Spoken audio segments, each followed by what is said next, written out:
College, with locations in Athens, Palestine, Terrell, and Kaufman, offers day and evening courses, online courses, and provides dual credit classes for high school students. TVCC is also home to several national championship sports programs.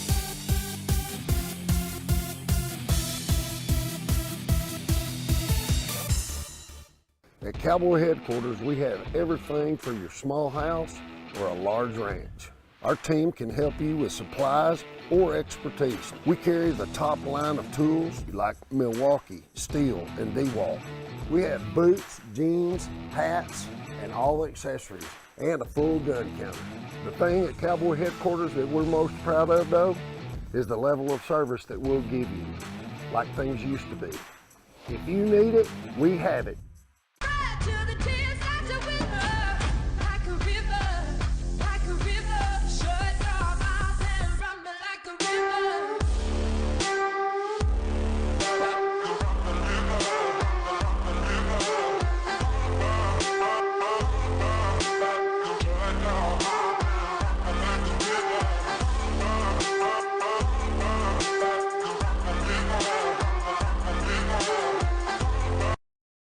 No one ever said you need to be sick to get better.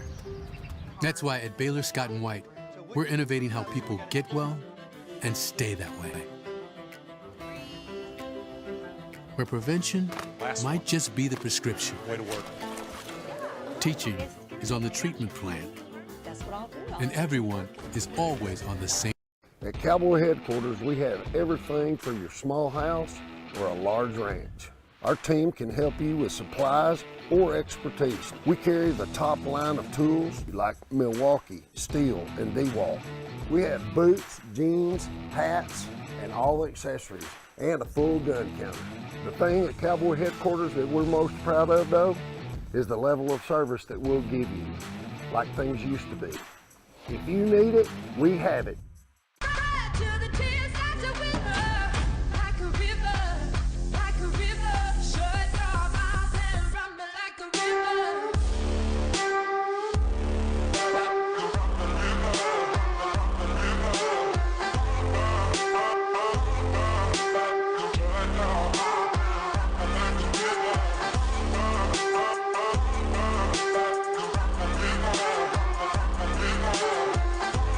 You know, here at First State Bank, we're not just about opening accounts or getting loans. We're about community, whether that's sponsoring local events, donating to nonprofits, or volunteering hundreds of hours. It comes down to the fact that we're local money working for you, local people. For over 80 years, we've been helping Texans build their homes, their businesses, and their dreams. With 7 convenient locations, there's always a branch around the corner. So come say hi and get to know us. First State Bank, where community matters.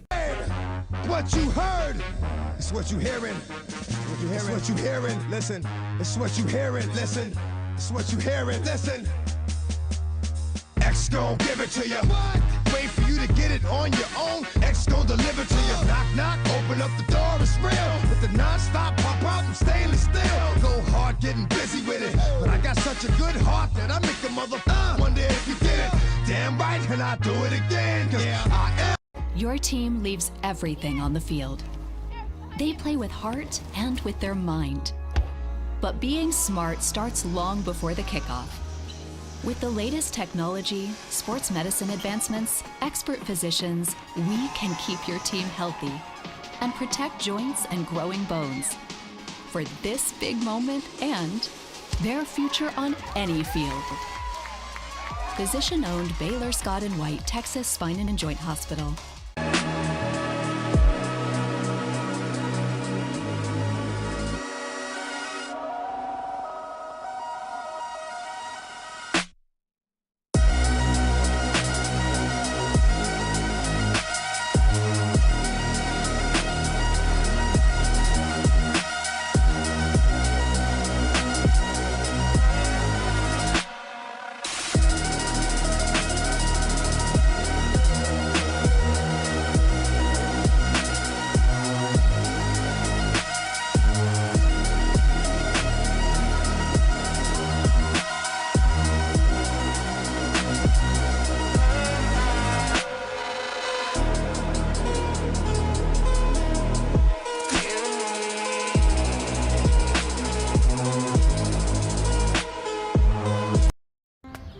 ever said you need to be sick to get better?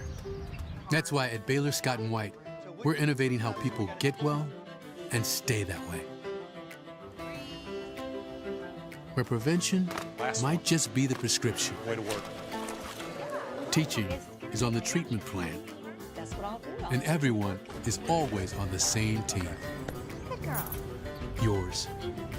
Baylor Scott & White Health, changing healthcare for the better. Welcome back, Trinity Valley athletes. Baylor Scott & White Texas Spine & Joint Sports Medicine is here to keep you going at full force. Our commitment to helping athletes perform at their best on and off the field is our core strength. Whether it's orthopedics, performance, or wellness, physician-owned Baylor Scott & White Texas Spine & Joint Hospital is your choice for better health in East Texas. Just like every hard-driving Cardinal, we're focused on excellence every day. You know, they're not talking about you, just you all the time like they do rodeo athletes, you know. It's the Wright family, you know, the Wright brothers.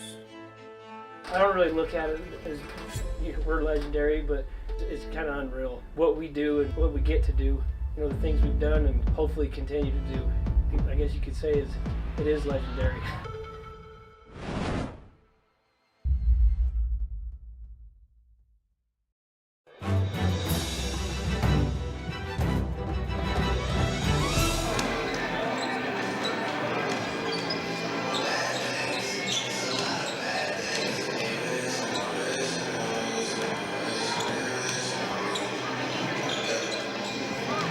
Welcome to the Cardinal Sports Network's presentation of basketball at Trinity Valley Community College. We are coming to you live from Leon's Mystery Court at the historic Cardinal Gym, where this afternoon, folks, we have got a dandy for you, and I don't need to say much more than Tyler, Trinity Valley, and that says it all. We can play ball and have a good game. Lady Cardinals are ranked 15th overall in the nation. They are 15-3 on the season, 3-1 in conference play.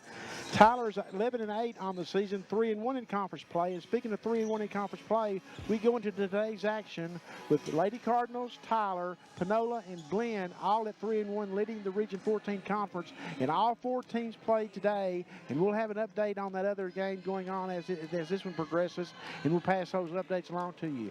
I'm Benny Rogers along with Tom Sherman and Tim Howard. And guys, as I bring you in, I was looking it up. This is the 12th meeting since the 2020 season between these two teams, these two rivals. The Lady Cardinals are 10-2 during that time, but that's a little misleading because several of those games are decided by one or two score games. Yeah. It's, as you mentioned there, Benny, a rivalry that goes way back. And so, yeah, we're looking forward to a good one.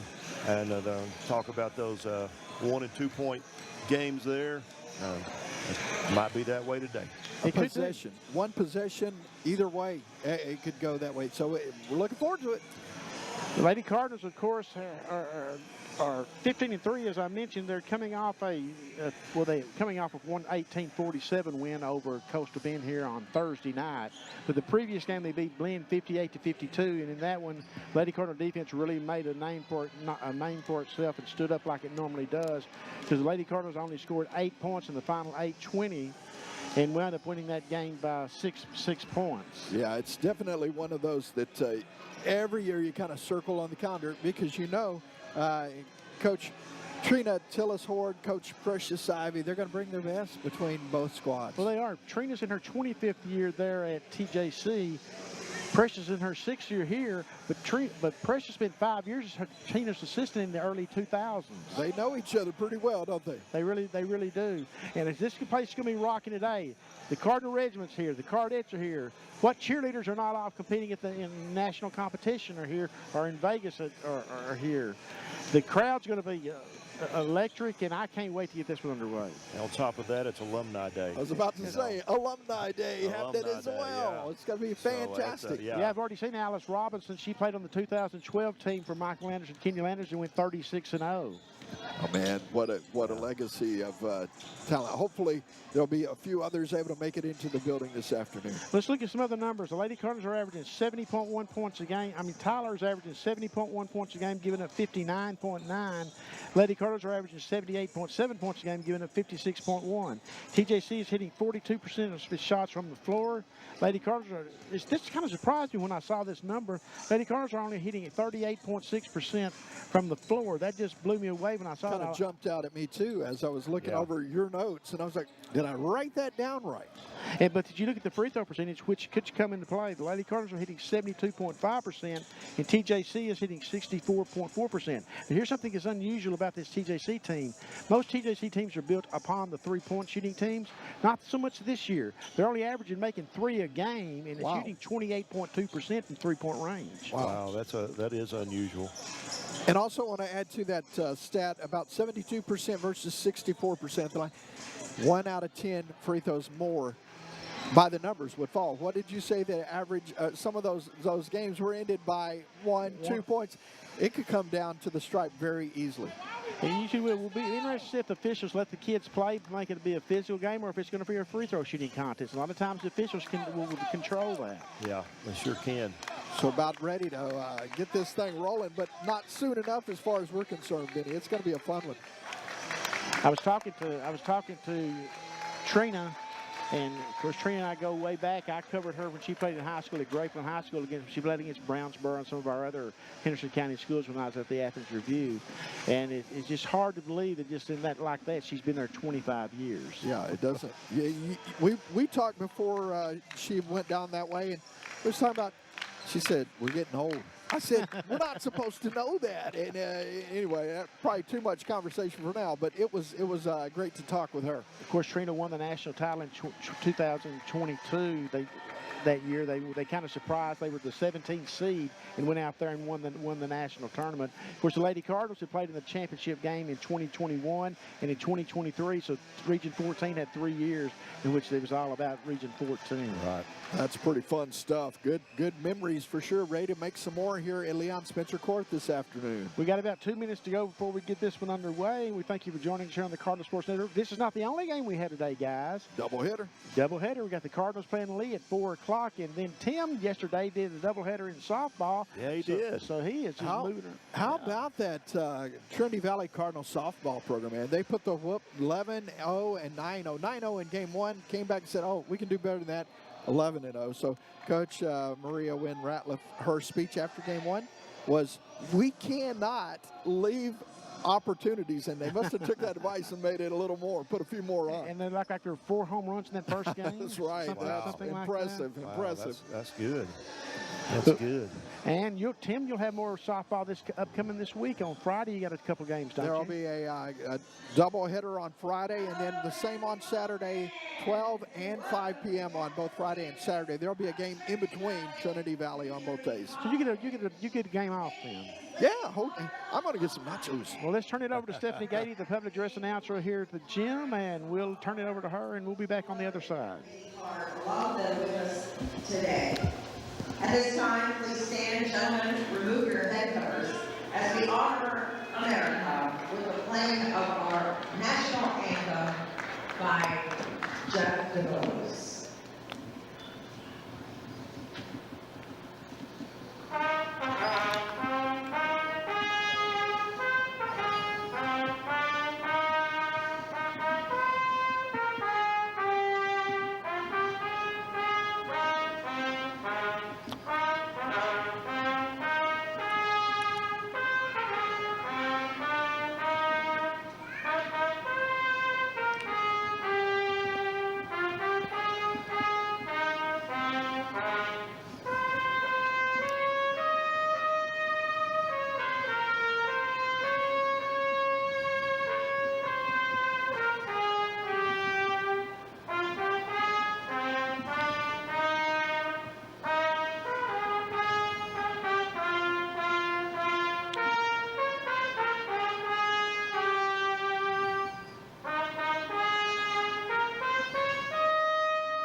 course, Jeff is the director of the Cardinal Regiment Band. He's a graduate of Malakoff High School. He was a year behind me in school. I graduated in 77, he in 78, and Jeff was all-state at Malakoff High School Band for 4 straight years. And you can see the talent still exists. It sure does. Yeah, it's not easy to step out in front of everybody and go solo like that. So good stuff. Good to see you. Good to see you, sir. Randy Jones has got 13 three-pointers on the season.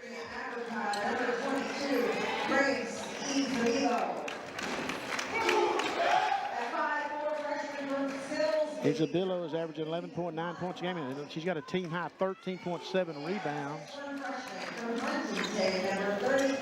Number 23, Monica Botley has got 25 three-pointers and averaging 11 points on the season. And number 33, Kyra Anderson's averaging 11.8 points a game. Now the Lady Cardinals, coached by Precious Ivy in her 6th season with an overall record of 144 and 23.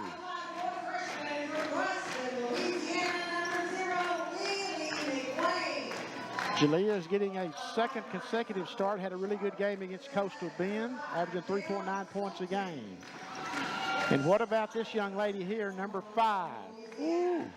My goodness, she turned it on the other night. Gianna Salton. Yes, sir, she had 25 points in that contest, getting a start again tonight, along with number 12, Danae Ross, averaging 7.9 points a game. Of course, Monica Marsh averages 14.3 points a game. She's got 41 three-pointers.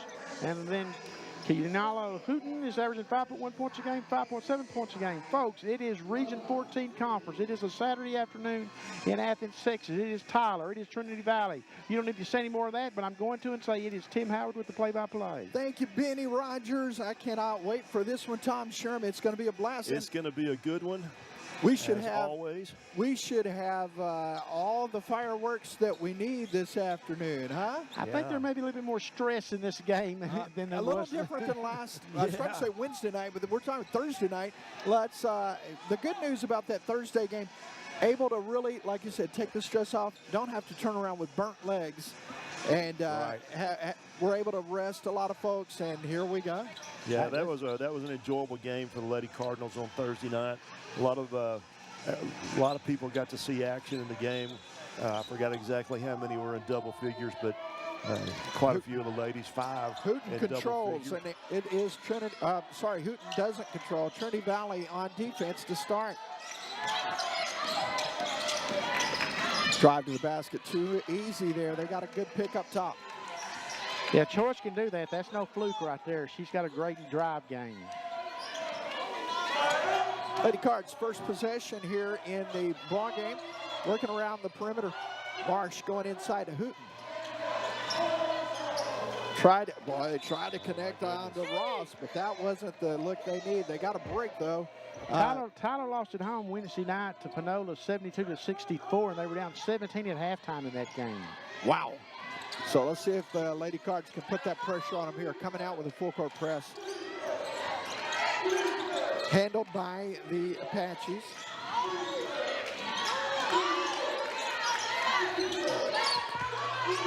Back door, nobody answering the back door. They tried to connect. They thought that was that contactless delivery there. Lights are on, nobody home. 9:07 to go here, her first quarter of play from Leon Spencer Court in Athens. Oh, a lot of contact. Letting them play early. Monica head fake, drives baseline. She's trying to kick it out to Hooten. Yes, she did.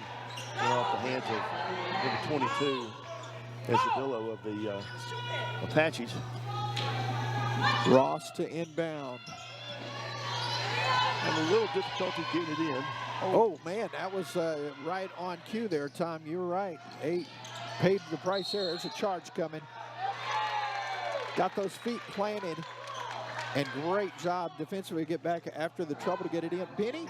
Well, we got to note that Kennedy Davis and Maya Giles, who didn't play against Coastal Bend because they were ill, are not in the starting lineup in this game as well. Hopefully they can get them in some big minutes here and play spot minutes. You'd love to have those two at full strength. Lady Card's a little careless with the ball starting off here. And speaking of Kennedy Davis, almost on cue. Checking in. See if KD can get things going here. 2-0 the game here. TJC out to the first bucket. Still trying to get it in. Monica. Little crossover in the paint. Trying to play it back down to Hooten. Hooten recovers. Shot off the mark. Not a good start offensively for the Lady Cardinals. No, it's not. But it's just a 2-0 deficit. Yeah, I was going to say, fortunately, it's just a 2-0 deficit right now. We saw them get down 14-3 to Blinn here a couple weeks ago. We did.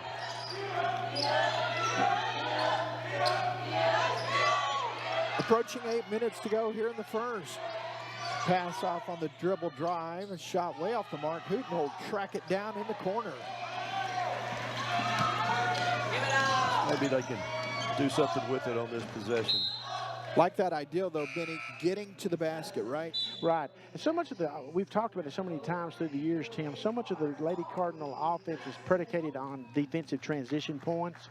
And so they're going to have to step up the defensive game to get those, to create those type points. If not, you've got to find a good set that you can work against this Tyler defense. Here's an inbound, and the shot not there, hitting front iron. And now a foul. It's going to be called on Odom. I think they called it on choice. Oh, okay. That'll be her first foul of the ball game here at the 7:45 mark. Well, trust me, that entire TJC offense runs through choice. So yeah, she is a machine, isn't she? She gets it, makes the assist happen. Setting the shot clock up. I thought they were changing the foul. I thought they were changing the foul too, Benny, but I believe it was a shot clock. Two good looks by Ross. Get something to fall. Yeah, they've got to find an answer here. By Dyson, I'm sorry, I said Ross. Odom is going to be trouble down in the paint. The way she uses her body, it's going to take a lot to defend her. They're working her good now. Here's a drive, and taking it all the way up and under is Anderson. Anderson's averaged 11.8 on the season. She's a freshman. Well, she's smooth with the ball too, as we just saw there.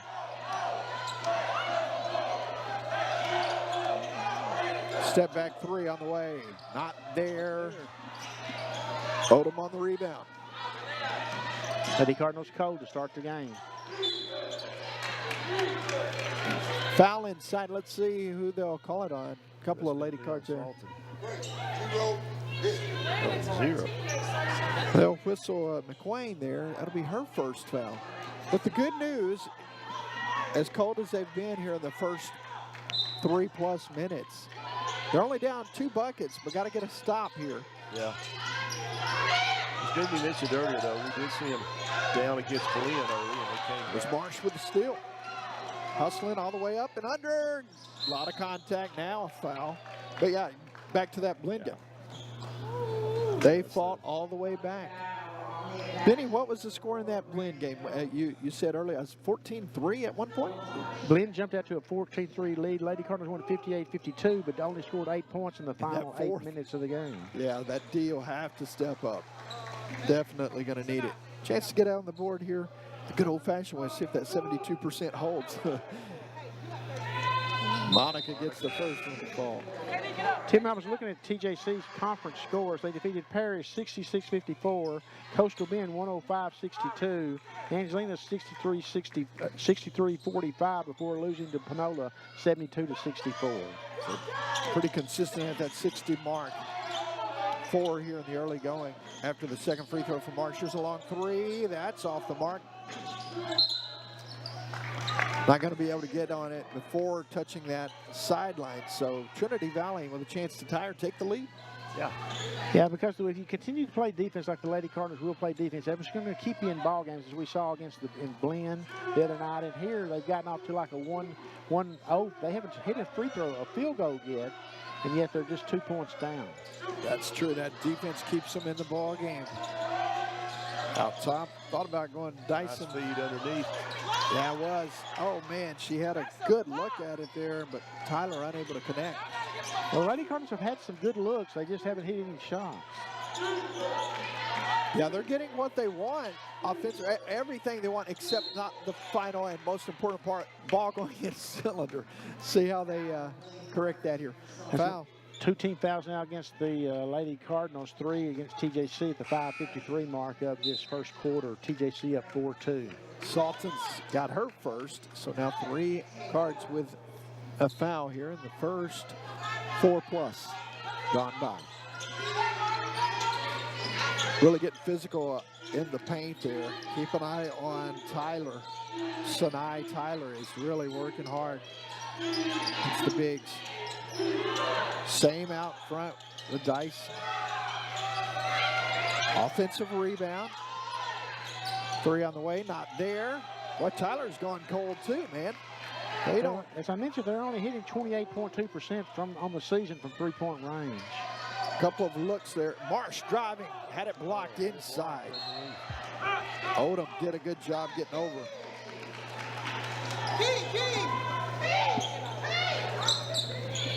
Yeah, Odom is 6'4" out of London, England. She's a sophomore.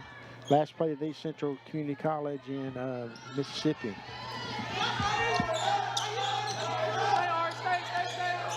4-2 ball game, 5 minutes to go. Now, Lady Cards need to find the bucket. Yeah, they got to get an answer going, get something in rhythm here. It'll help things. Maybe this is the answer here is we're about to see Gabby Morales check in. She's been pretty consistent for this team. They're going to have to find a way to hit something from the outside to loosen TJC up on the inside. Maybe Gabby's the answer to that. We've seen her hit those threes from the corner. She had 5 in the win over Coastal Bend.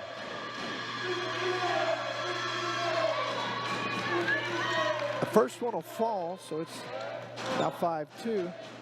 Yeah, KD having to check out pretty quick. You can definitely see the rotation's going to be a little different with the sickness that they were overcoming. Salton trying to get to her spot. Can't get a shot to fall, boy. Very uncharacteristic of this team. Gone the first half of the first quarter and have not hit a shot.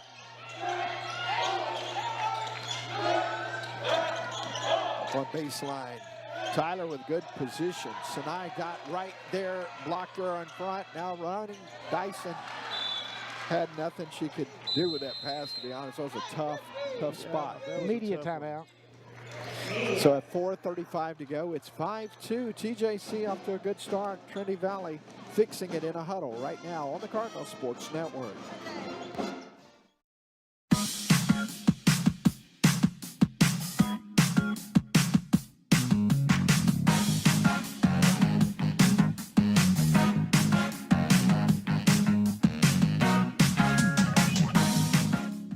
Welcome back, Trinity Valley athletes. Baylor Scott & White Texas Spine and Joint Sports Medicine is here to keep you going at full force. Our commitment to helping athletes perform at their best on and off the field is our core strength. Whether it's orthopedics, performance, or wellness, physician-owned Baylor Scott & White Texas Spine and Joint Hospital is your choice for better health in East Texas. Just like every hard-driving Cardinal, we're focused on excellence every day. The late, great Kurt Butke always said, win the next 5 minutes. Well, the first 5 minutes belong to TJC, 5-2. So let's see what happens in this next. There's just less than 5 minutes, but the meaning is still the same. Lady Cardinals have got to find a way, guys, to put something in the net. Yeah, they need a little spark, and I think that spark is getting that first bucket, that first basket, and I believe that they will, after that, they'll take off. Get something to fall. They've had some great looks, just not getting it in. They're probably a little discouraged at the moment, and I'm sure that Coach Ivey was telling them, hey, don't play our game. Down low in the paint, shot on the way, won't go. Pulled down, good rebound from Arena Dyson. 3 from Gabby, 3 from Gabby. Light it up. That tied the game at the 4:06 mark. Let's see if that's the spark. Instant offense. Yep. And I like the fact that she stepped into it with confidence. Didn't hesitate. And it was really an awkward looking shot. It wasn't her normal setup for a shot. Gonna force some travel on that baseline. Have you felt the energy level in this place just rise up about 3 notches? How about at the timeout came at a good time, and they got reinvigorated, let's say, over on that sideline. Now let's see what TJC does to adjust to Gabby Morales being in the contest now, because they're going to have to give her attention out beyond the perimeter. They should create some space inside. There she is on the far side right now. See how they attack it, setting it up. Oh, killed the dribble. Good pass, entry level down to Sinai. Kick out, Gabby. Thought about it. Good pass. Oh, nicely done by Gabby. Oh my goodness. How can they miss the shot? Salton couldn't get it to fall. Well, look, just up the foul. It's going to be 2 fouls now on Gianna Salton. Yeah, I think she's just overthinking that a little bit as she caught it. So too. She's coming to the bench and just got to have a short memory. Well, Gabby did a nice job of penetrating and dishing it off to the open underneath. Was pretty by Gabby. That's what that three will do. You start knocking that down, they got to come out and then zip on by. Makes it tough on a defense when you're knocking down the 3 ball. Pass down low. Dyson working hard. Got away with the arm bar. Knocked back into play. KD gonna track it down. 3 minutes to go. Marsh kick out to Gabby. Gabby thought about it. KD with a long 3. Not there. Rebound tonight. Tyler. Not there. Morales with a rebound. Marsh says, hey, let's slow it down. Cards there. Picking up those offensive rebounds. There's an easy bucket there. Good drive and a nice finish from Marina Dyson. Nice move by the Lady Cardinals. Great hustle and great effort. First lead of the ball game this afternoon at 7-5. Thought it might go away right there, but offensive rebound. They continue to beat us on the boards early going here. Offensive rebound number 3. Putin getting ready to check back in for the Lady Cards. 2 minutes left here in this one, in the first quarter.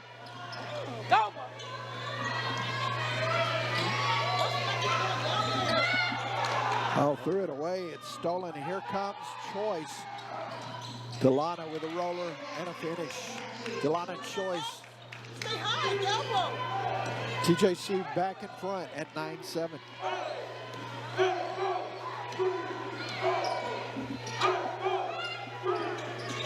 Marsh going on a dribble drive, finding underneath tonight. Oh, got fouled in the process of shooting, so she's going to the free throw line. She left Arnhem at the free throw line. Of course, the Lady Cardinals, as we mentioned, are hitting 72.5% from the stripe this year. Moments away from checking from the first quarter being over. It's a 9-7 ball game here. Trinity Valley has fought back the last 4 minutes. Benny, you talked about the timeout about, hey, win the next 5 minutes. So far, yeah. They have answered, but they've got to continue to. Got to finish, because now, Tim, we're to that stage where, well, we're not heading into halftime, but you want to get out of this first quarter with the lead if you can, if you're the Lady Cardinals, after getting off this. They're going to get another free throw if she misses it. Lane violation. She knocked it down, nevertheless, though. So coming on to the floor, it's going to be Ross and Hooten back into the ballgame. Going to see a press out of the made basket there, so see how Tyler handles that. Caught in the trap now. They will transition. Oh, missed it underneath. They had a great opportunity. They blew. There's a foul coming on Esbilo. I would say this, though, defensively, the Lady Cardinals are not going to make hay if they're going to let Choice penetrate like that. I mean, they're just not going to. That's her game. But she looked like she welcomed that, didn't she? She's like, her eyes got wide open. Yeah. 9-8 the ball game here. Trinity Valley about to have an opportunity to reclaim the lead with Monica Marsh at the stripe. Vidal Wilkins checked in for Lady Cards. Monica Marsh is out of Plano East High School. I think she transferred from George Washington University. I was telling my sister, who coached against her when she was at Halton High School, when Mandy was coaching at Halton against Plano East. I told her that Monica Marsh was transferred down, and she said, "You're getting a real thing right there." Yeah, she showed it plenty of times, hasn't she? She's really all seen that as advertised. Thing, she definitely is that. Little breakdown there on the defense, and the Lady Cards had an easy pass underneath. Minute left to go here, and it's a 1-point lead for TJC. Got to improve on that. Screen out top, Marsh on the drive. Just trying to make something happen. Wilkins for three. Not there. I agree with Coach Ivy there on that call, but referees didn't see it that way. Three on the way, off the rim, pull down Hooten. Did she get it? And a little scramble underneath, tied up. So that'll be Trinity Valley basketball. We'll see our first appearance by Maya Giles, who missed the Coastal Bend game along with Kennedy Davis the other night. They were both under the weather. And we're told both to get over the weather about today. Yes. Yes. Boy, their presence is definitely felt when it's not out there at full strength. They're still, I'll take them at 50% strength over a lot of people. They're that kind of talent. Shot. Baseline. Count the bucket for Giles. Speaking of Maya Giles. Way to go, Maya. Gutting it out here this afternoon. Block. Oh, Wilkins thought she got it clean, but a whistle and a foul. So with 13.7, it's free throws coming. Chance to take the lead back for the Apaches. Wilkins reminds me of one of those players that watching her play with that aggressiveness that she plays with. She could just take over a game at some point if a situation arose. Yeah, I think you're spot on there, Benny, with that assessment of her. Missed it there at the stripe. You talked about a 62%. 64.4. 64 point. Man, those could come up huge in this game. Circle that one.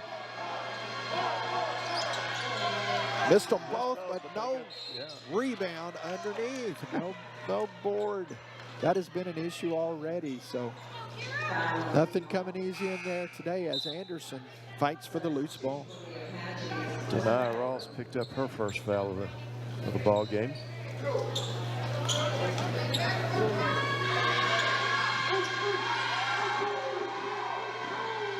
Well, they missed three straight at the stripe. Not that I'm going to complain.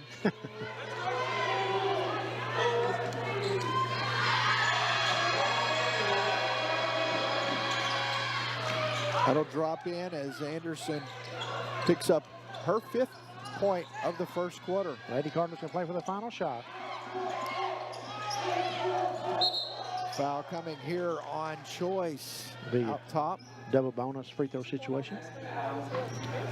So going back at the free throw line will be Denia Ross, the freshman from Monroe, Louisiana. Averaging 7.9 on the season. Scoreless in this one thus far.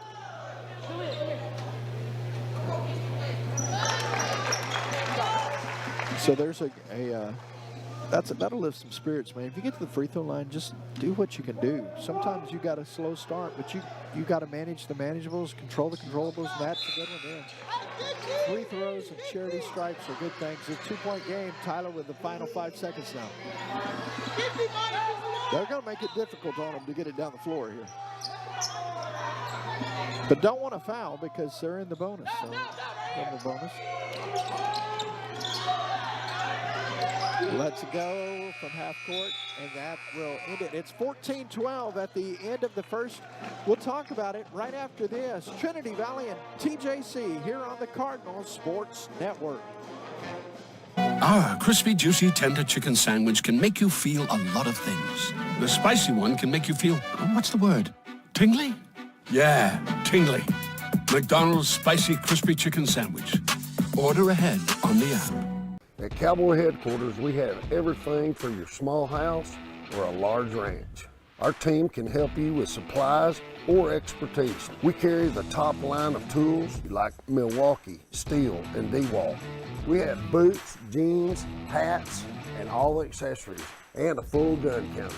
The thing at Cowboy Headquarters that we're most proud of, though, is the level of service that we'll give you, like things used to be. If you need it, we have it. Welcome back to the Leon Spencer Cordy Historic Cardinal Gym. We're about to start the second quarter with 4:35 left in the first quarter. TJC led 5-2. Lady Cardinals outscored them 12-7 in that final 4:54 to lead 14-12 as we head into the second quarter. Benny Rogers, Tom Sherman, and Tim Howard along with you here on this Cardinal Sports Network. And Tom, so far it hasn't disappointed. No, it has not. Exactly what we expected, Benny. And, Lady Cards got off to a really slow start. And then Gabby Morales hits the 3. And that seemed to put a little spark in. And here we are, 14-12. Yeah, put that asterisk on that, huh? That was a big 3. Back to action. You know, I give credit to Coach Ivy there. I mean, she put Gabby in, and I think that definitely that's what she was wanting, is for Gabby to come in and give a little spark, and that's what she did. Threw it away down on the baseline, so great defense to keep things working and make that perimeter a little tighter. Yeah. Cards need a good start here in the second. Keep things rolling. Monica Marsh runs into some trouble. She said, let me try, go the other side. Oh. Not what they want to do. No, it's not. Turnovers have been a problem. All the way. Down is four turnovers right now in the game. Well, that's another offensive rebound and another attempt all the way to the basket. You talked about choice, and boy, that's their bread and butter. She is getting to the bucket, so gotta have an answer. She can do that. 14 apiece. Hooten up top for 3, not there. Good hustle from Morales. Over to Marsh for 3, right wing, not there. Cards catch a break, it goes out of bounds, and Trinity Valley maintains possession. TJC has done a really good job since Gabby came in and hit that 3-pointer, of really kind of denying her the ability to get the 3-pointer off. But the Lady Cardinals are doing a good job of distributing the basketball. They're just not hitting shots. Yeah, Eddie Davis and Ariana Dyson and Sanaya Tyler checked in for Lady Cards.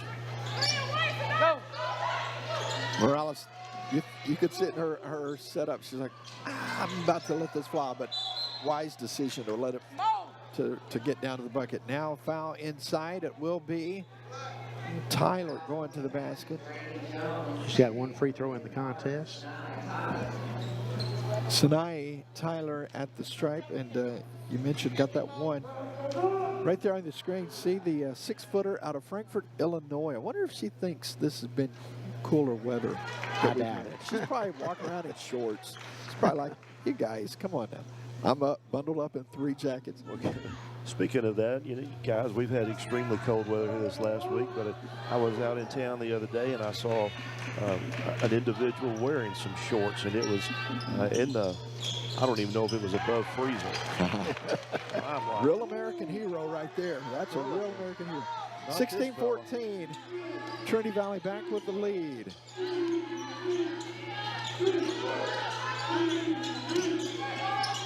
Pulls the trigger up top. Not there. Morales with a rebound. Over to KD.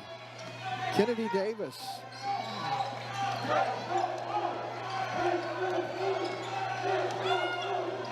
Finds Marsh. Reverse. A shot. Not there. Cleared out. Been impressed with Anderson. She's playing good for the Apaches. Kaya is doing it. Good drive. Marsh with good position. Starts at good position, but she will draw the foul. Or called for the foul. It's going to be Monica's first foul of the afternoon. At the end of the first quarter, thanks to our good buddy Mike Monfort with the score, Glenn leads Panola 20-7. Oh, got a double whoa out of that. 20-7.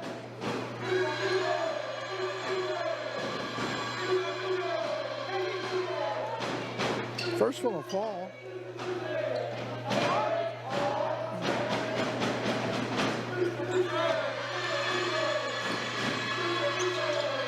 Two for 2 that time for Botley.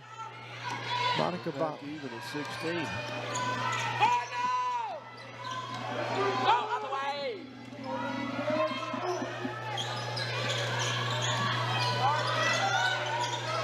Tyler's playing some very impressive defense. They are in the face of Trinity Valley on every possession. Marsh trying to free herself. Yeah. 8 on the clock. Gabby called for it. Lets it fly. Gabby Morales for 3. If Gabby calls for it, answer. Yeah, that was nice great vision. right there. I noticed in that same possession there that the Apaches were all over Gabby, and she finally found a way to get herself open out there. Three-point lead. Trinity Valley trying to get that defense cranked up here, working hard. 12 on the clock. Thought about a three, dribble drive. Good D by Morales. It's picked up by Dyson. Here come the Lady Cards. KD. Anderson. Get her on the baseline. Stepped on the baseline. Oh, my goodness. Stepped out. Well, that was a pretty move. Stepped out on the baseline. That is going to be unfortunate there. Trina's calling the timeout here. Boy, that's a tough one. 7:01 to go. It's 19-16. Trinity Valley holding on to a 3-point lead. We'll take a, we'll keep it right here. 30. Well, yeah, let's keep it here. Let's keep it here. Okay, gotcha. Trina has been in this gym many times with me against many different coaches, and she knows when to sense that there may be something shifting in the game. And I swear to goodness, she was playing Michael Landers one game. Yeah. She used all of her timeouts in the first half. Wow. Wow. But I think she I was feeling it too. You talked about you starting to feel that momentum, that energy. And she said, I've seen this. Timeout. And this game has a feel to me, fellas. One run may be enough to win this type game. One really good run could possibly win it. It could. It's one of those things where not only is Coach Ivy trying to X and O this thing, she's also trying to figure out how to, a couple of key players, how much do they have in the tank today? We know they're not at full strength. That'll be definitely something she's got to navigate. It will, and I would look for Precious to try to do something here to free Gabby up a little bit by setting some picks down low for her, some offside picks, and see how quickly the Lady Cardinals can rotate the ball and spot her open on across the way. That was about as good as they looked when they found her a while ago. Marsh in the corner and saw her zip and a three, and she's hit a couple of big ones already. See if they can continue that here. 7 minutes to go, first half of play. Trinity Valley up by 3. TJC and Trinity Valley here on the Cardinal Sports Network. Inside they go, knocked away. Oh, just missed an opportunity. Gathered up by Esbilo. Motley trying to find somebody. 5 on the shot clock. Good defense. Good defense. They will track it. Dyson gets a rebound, but they made them force that shot, Tom. Yeah, they did. They had to made them use all that time and just did get it off before the buzzer. Monica going left side. See if they can get it down low. Inside. Speed. Oh, Sinai had a shot. Absolutely can't miss that shot. Just cannot miss it. They've had several of those. A little bit last Thursday night underneath the basket like that. Lady Cards have pulled. They caught a break there. They sure did. They left her wide open. Yeah, Botley. It's like, I can't believe it's that open. Gabby for 3. Not that time, but inside. She rushed that one a little bit. Inside 6 to go here. It's a 3-point contest. Trinity Valley. Charge inside. Dyson will draw the foul. Yeah. That's on Esbilo. I'm looking down at Coach Tillis Ward, and she's kind of looked away like, Mama told me if I don't have something nice to say, I don't say anything at all. Might be coming to mind. She kind of got a look like, and I'm not going to say nothing. You know, Benny, probably somewhere down the line, it will not go that way. So exactly. Nice feed underside to Dyson. Boy, foul down low, and Dyson will go the stripe. That's a pretty tough double team to double up against there between Isabello and Odom. I mean, geez. She took them on and drew the foul. Yeah. Three-point game, chance to add to it. We talked about that. If you can make them run, it'd be a great time to go on a good 5-minute run. Exactly. First one is good. Count that one as Dyson averages 10 a game. She's got her 3rd here in the first half. We'll see Marsh come onto the floor momentarily and gets the roll. Hey, Tim, you've got a guest coming up at halftime. We do. We're scheduled to have the president of Trinity Valley, Dr. Jason Morrison, will join us on the set. Can't wait for that. A lot of cool things going on here in the Valley. Can't wait for you to be part of that. So stick around for sure for that. 5:20 left in the game, first half of this game. Region 14 action. Oh, that's a big bucket from Esbilo. Nice step back there. Yeah, they get that falling for her. That'll change things dramatically. She's been held in check. That's her 4th point. Now makes a defensive stop. Oh, back to back. In the paint, dish underneath. Goes over the top, rolls off the cylinder. It's pulled down by Trinity Valley's Naya Ross. Naya gets a pick up top. Hooten drew the foul. I felt that over here. I was going to say, man, they might need to send her to her corner and pull out the stool, the wooden stool after that. And give her, that was a shot. Kyra Anderson there, number 33 for the Apaches. Yeah, she was trying to play defense. A little close. Marsh stops, doesn't get the pop, but here come the Apaches. Botley in the paint, up and under. Oh man, talk about missing some easy buckets on both ends of the floor. But they get another offensive rebound. It's a 1-point game. Got to shut off that drive, that's for sure. Yeah, got to close down the paint. Dyson Childs trying to free herself. Ross, nice pass inside. Lady Cardinals led 21-16, and TJC has reeled off 4 straight points now to get back in this one. Yeah, Dyson's got a chance to connect at the stripe here. So Gabby Morales checking back into the contest for the Lady Cardinals along with McWayne, number 0. See if they can convert. Man, these free throws are huge. When the ball is not falling, you've really got to step up at the line. They've done a good job. And we're about getting to the point where we start talking about that momentum going into the halftime locker room is up for grabs. It's just a couple of minutes away from being there, but got blood or earring or nose ring. Jewelry issue there. We were noticing it at the minute, quarter and a half in. Talking about a technical foul, Mike. They gave her a warning. Well, yeah, the official should have noticed that a lot earlier. They're going to give her a technical foul. I mean, come on, you can't. It's kind of, yeah. She has been on the court before. Yes. Maybe she's like me. You know, when we go to a TV timeout, I put all my studs in, and then I take them out before every break. I'm sorry, that was bad. 22-20. Gets the first one to fall. Trying to get the second one.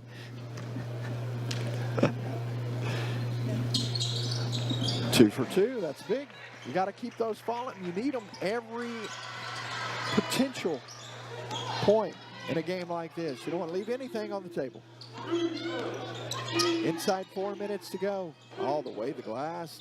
Step in front and draws a charge. That's a good job of drawing the charge. But you see so many things happen when you let the guards get that drive and that penetration. They can dish it off, they can lay up the shot, they can draw the foul. In that instance, the Lady Cardinals came out very well right there. They have made the most of those opportunities. Shot on the way, Dyson's shot not there. Man, it has been tough sledding today, to say the least. Oh, Marsh gonna get on top of a ball. Nice job to pick it up and get it over quickly to Ross. Ross driving, lets it fly. Rebound underneath Apaches. Approaching the 3-minute mark, we'll have Kennedy Davis coming on momentarily. 3-pointer on the way, and that is a big one to tie it. TJC's first 3-pointer of the game. Made 3-pointer of the game, and it ties it at 23-23. So Thornton now ties it up. Nice drive, climbs up and falls. That's a big basket there from McWayne. took advantage of what she had. 2.5 left. 25-23, pulls up for a three. Not there. Ross with a rebound. Turns and brings it up the floor. Trying to. Oh, no. There was no. Risk versus reward, and the risk was way bigger than the reward. There was no window there. No, there wasn't. No. That's when you just got to.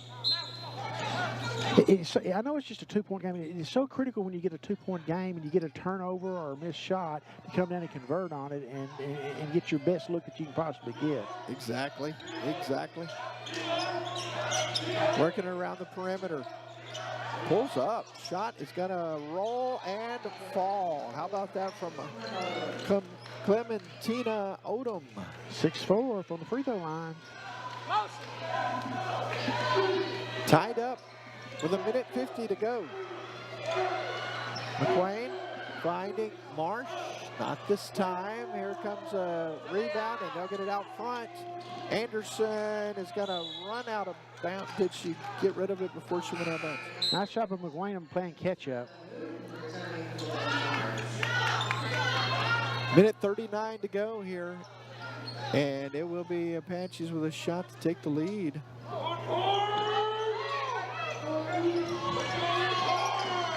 Thought about the baseline. Now they keep it there. Oh, great move, but doesn't get the shot to fall. We've seen a few of those.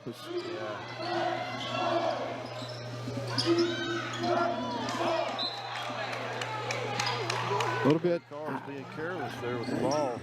Yeah, you got to. Into Hooten and just through it. You got to make good decisions. Yeah. You just have to. Can't force Coach things. Ivey's a little frustrated with that right now.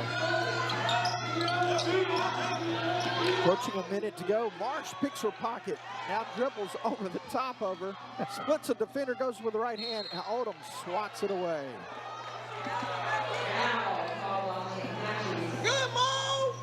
Foul inside coming on. There's several Apaches that are not happy about that.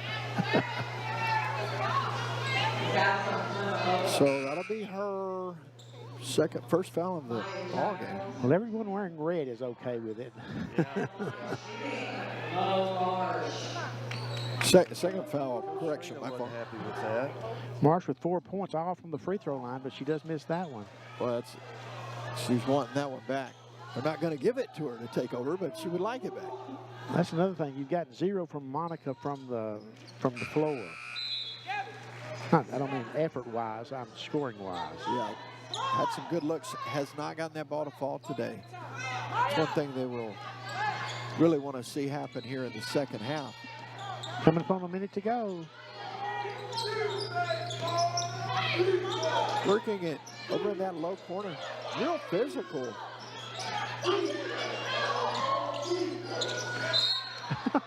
Oh, she thought a travel was coming, but it's going to be a payback. I mean, a push.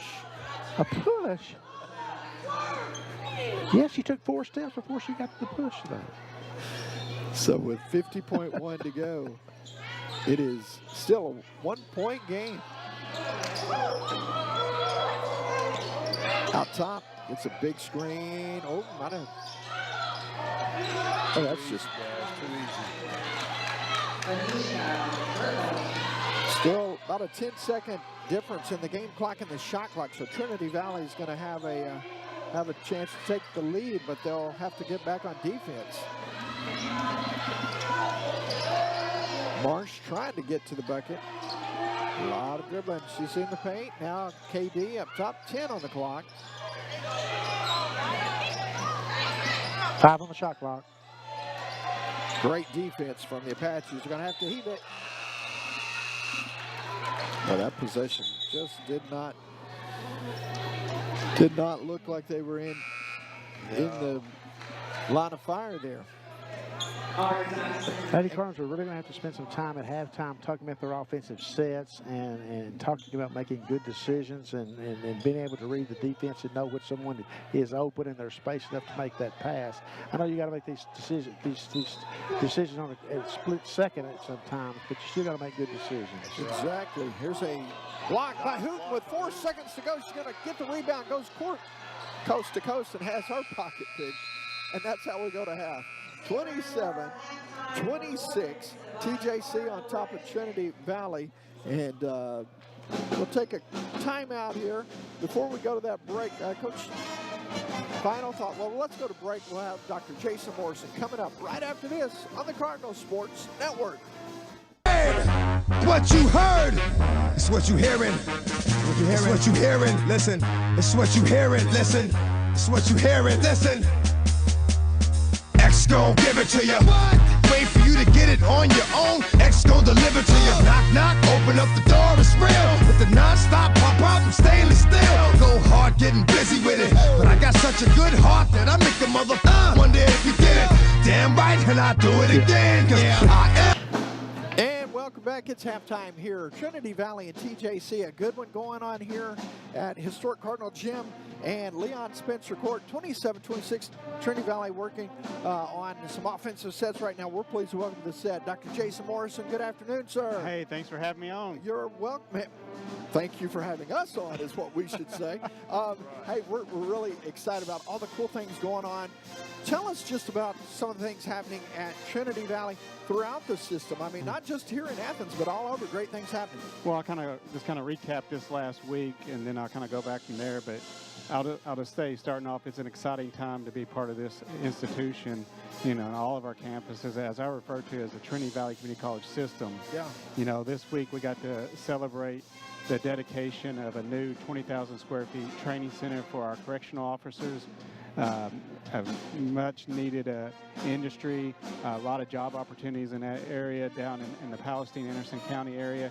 And through a partnership with the Texas Department of Criminal Justice, Trinity Valley did its part by paying for and constructing a super nice facility so they can train all their new workers and also do continuing education training for those correctional officers. And it was a great celebration, a great, huge turnout. And I'll just say there's a lot of great things coming to the Anderson County area for TVCC Palestine. We had a meeting on Friday, discuss, you know, some future opportunities and partnerships and new programs and things like that to help elevate education opportunity. So yes, go ahead. I was just going to say, with higher education, you know, community college plays such a critical role in economic development. Oh, you're describing so many things right there. I'm a little biased, but I think your two-year college in your area is the most crucial part of your economic development. Not every community gets the benefit of having a college, you know, in their kind of economic zone. You know, here we are, we get to represent multiple areas in Kaufman County, Anderson County, and here in Henderson County. I mean, like I said, I may be a little biased, but I think we're the most important agent to creating job growth, creating economic growth, elevating individuals to new levels, because that's what two-year colleges do. It transforms lives. With a rapidly evolving job market, the college is adapting several things, including their academic programs and workforce and whatnot. Can you expand on that? You know, we're looking at, you know, addition of programs, but really what we've been focused on is correcting the programs that we have. Yeah. We have a lot of great programs on campus that have just been untouched for decades. And so we're doing a lot of investment in the programs. We got this guy right here who's like the man when it comes to welding. He's illustrious. I mean, he's like a specialized metal when it comes to welding. I think that's a compliment. I think that's it's like he's like stainless. Stainless. There we go. Platinum. He's the man. But I mean, but taking his program and elevating it, and we got something that's going to be going to our board next week. That's what I call phase 2 of our capital improvements, and that's improvement to our welding academy. You know, there's a lot of great young men and women that go through that academy, and they get immediate jobs, able to support themselves, contribute to the economy, provide for their family. We need to do more to elevate that program. But look at our automation program. That's one of the things that we're looking at in the Palestine area is our automation program and partnering with Walmart, Sanderson Farms, and some other industries. And then you look back up here working. We just had a meeting last week with our biomedical industries in our area. What can we do more to help them elevate their workforce? And then, but you know, what it boils down to is taking more pride in our campuses. Sure. Making sure we're doing the investments. Our Fine Arts Center is about 95% complete. We got a dedication for that. But giving these young men and women over here that are supporting our athletes a time to shine in a renovated building so they can have an educational environment that's suitable for them. But, from our old buildings, giving them kind of a facelift, fixing the roofs. We've had many active leaks and stuff, but fixing and addressing those things. Taking pride in our grounds, and you look good, you play good. Yeah. And I take the same principle as an institution. You look good, you play good. If our students are in an environment that looks good, they're going to be good. Yes, sir. And it elevates everybody, but it's also a source of pride in our community. And as we take pride, other people are going to take pride in it and invest back in it. Yeah, I'm going to take the opportunity to brag on Dr. Morrison. He came in here and has really lit a spark in the Valley with some things that are going on. He's talking about my program, the welding program, but fine arts. We're doing some work over here on the math building, and he can tell you more. We had a little meeting yesterday morning. He was telling us about some things, and I made the comment that he's having to he can go get a job in the circus because he's having to juggle a lot to meet all the things, all the demands. That number one that the Trinity Valley Community College needs, and it's all to help our students. Sure. Yeah. It's great. And, it's awesome. I think Dr. Morrison hit the nail on the head about us being, if not the biggest factor in the community economically, we're right up there close to the top. I got a quick question for you. Yes, sir. How much sleep are you able to get at your house with that red light on all the time? Because there's so much winning. We are the home of champions, right? Isn't that the about? Talk a little bit. I love that. That's something that we started so cool. back in the fall. We started. I just came up with an idea. I said, why don't we light the tower up? Yeah. And we stole some jail film from the theater program. I think they gave it to us. Yes. So poor Eddie has to go out there every other day.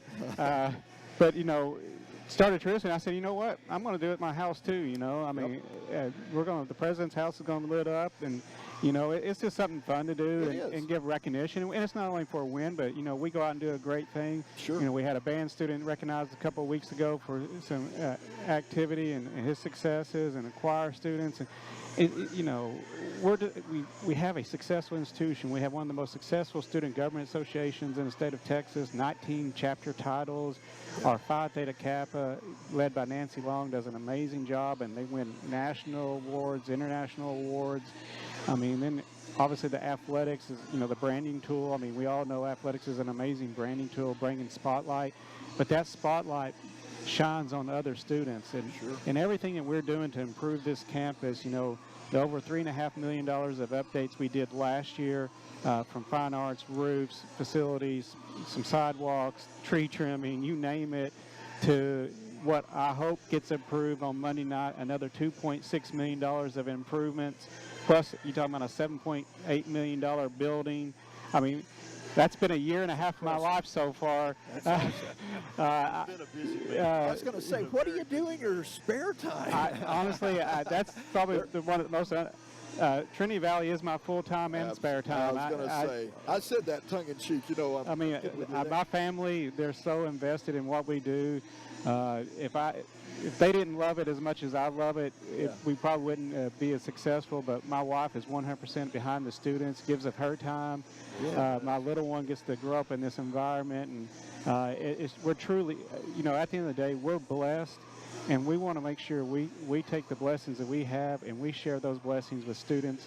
They may not always be as fortunate and have the same opportunities. We want to knock down those barriers and give those opportunities to them. Before I let you go, I got to say this. I see you guys doing things that are just, man, they stir your heart. They ignite your soul, because like you're serving breakfast, you're out, we're working out with a team. You're, whatever it takes, your wife, y'all are a team out there, and I think the student body feels that, the staff, the professor, the faculty, they all feel that, and it's awesome, man. So thank you. I appreciate those words, but to me, I just want to bring a spotlight to our students and to our faculty and staff that give them time. Tom's not only a welding instructor, I'm going to pick on him again, but he's a mentor to these young men and young women, and talking about what it means to be successful. And our other instructors, from Rich Crosby, helping someone get a job and making sure they show up to work at 5:30 in the morning. That's important, actually. and actually picking the student up and making certain that he has transportation to get to work. Yeah. I mean, what more? I mean, that's. We got Donna Bennett sitting over there. She's a fixture. She loves these kids, and she's always pushing them to be their best. I mean, it's really about caring, because that's how these young people are going to be successful. And even non-traditional students, could you imagine how scary it has to be to come back to college a little bit later in life, and you're a little bit older than everybody? What kind of environment? So we have to push them forward and help them be successful. Before you go, give us a little insight. You mentioned the word caring there. We talked yesterday about Caring Campus. Yeah, we're getting ready to, here in the next few weeks, up to a month, we're going to be launching a new initiative called the Caring Campus Initiative. That's a national initiative where you start kind of training and educating everyone about the steps that you need to take to ensure everybody has opportunities for success. Removing barriers. Sometimes we don't realize we set up barriers that become difficult for students to be successful. We got to tear down those barriers. We all of us sitting here have been blessed with opportunities to receive an education. So we have a calling to make sure we share that with students and give them the same opportunity. So maybe one day they're sitting in our 3 seats, doing what we've been doing and giving the same message. Well said, sir. Thank you for your time. Well, thank you. We'll keep pulling the rope the same direction. All right, I appreciate it. That is thank you. Dr. Jason Morrison, the president of Trinity Valley Community College. We're going to take a 30-second timeout and come back after this on the Cardinal Sports Network.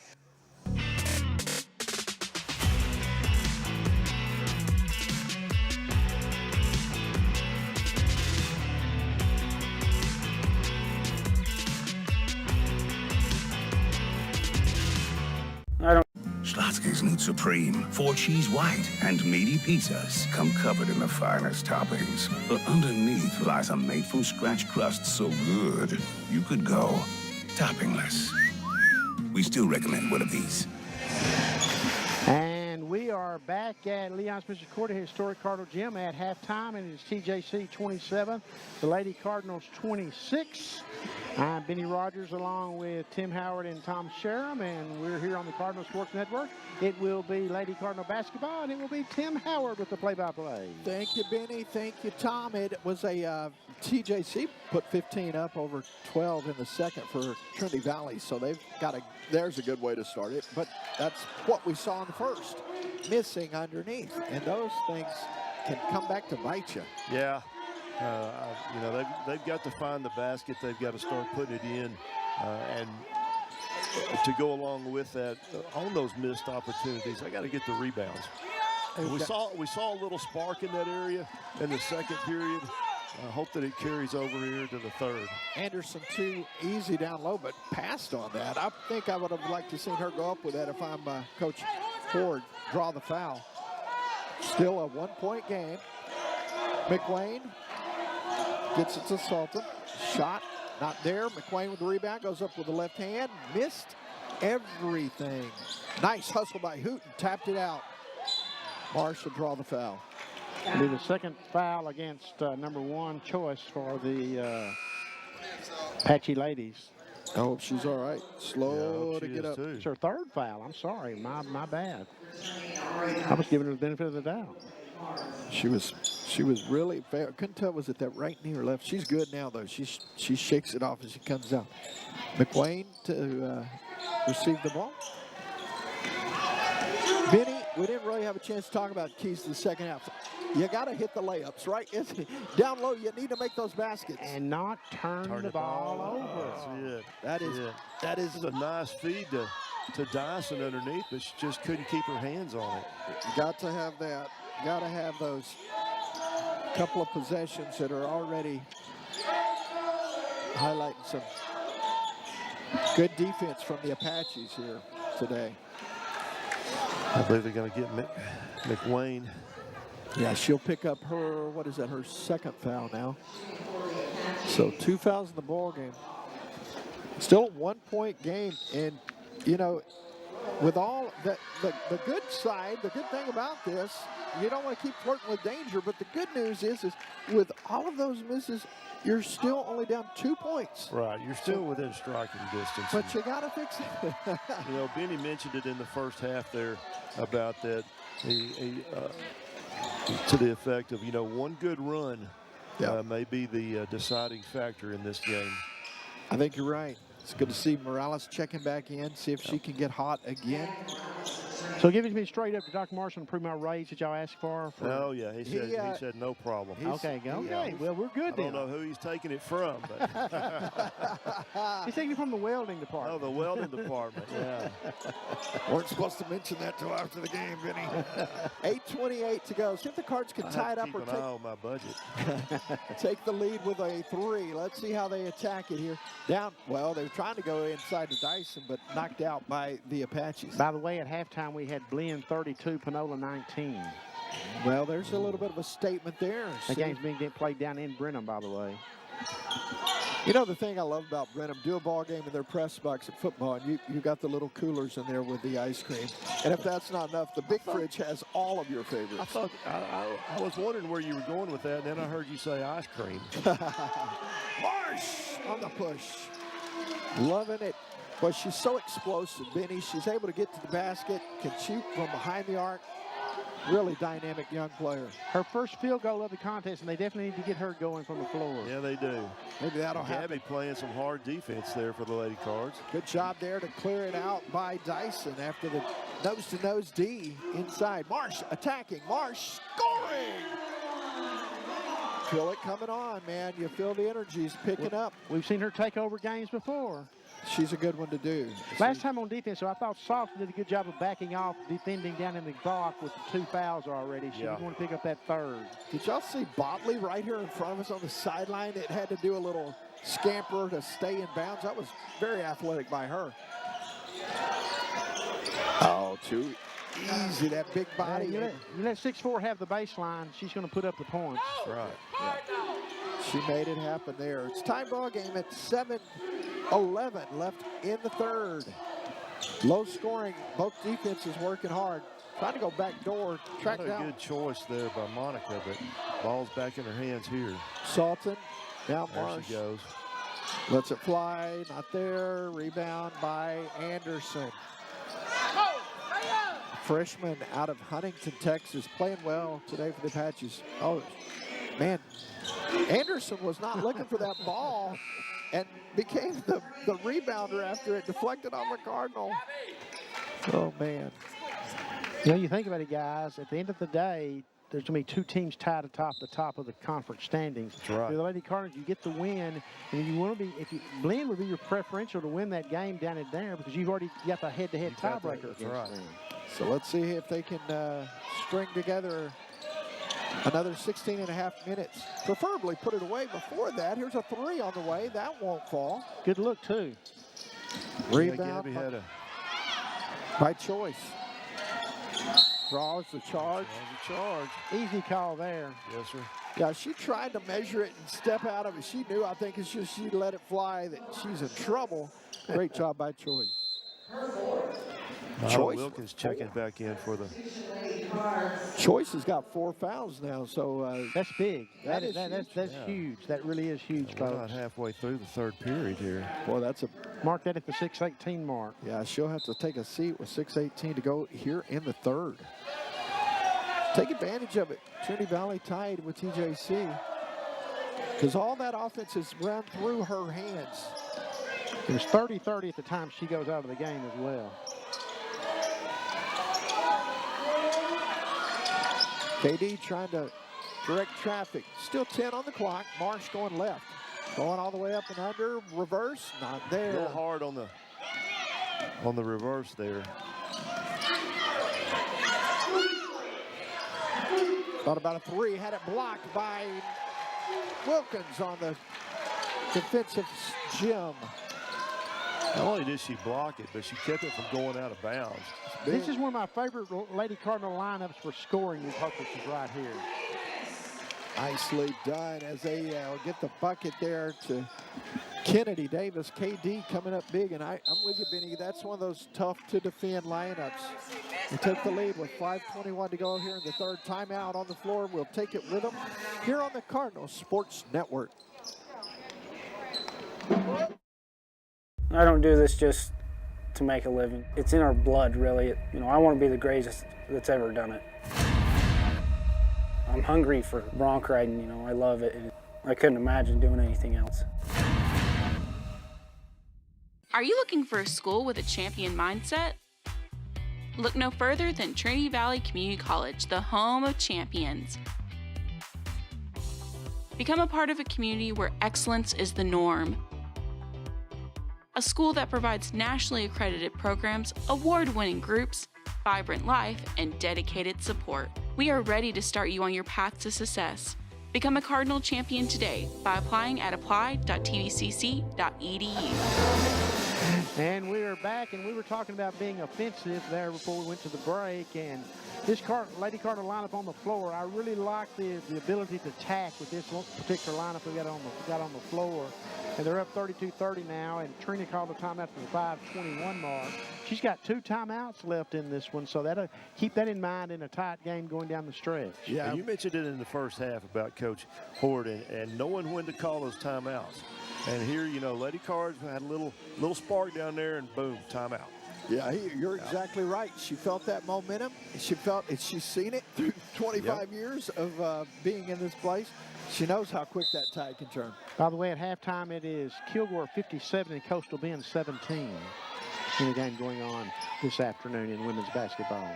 Cardinals on defense here as the Patches try to attack. Entry level to Anderson. Good denial down low by Gabby Morales.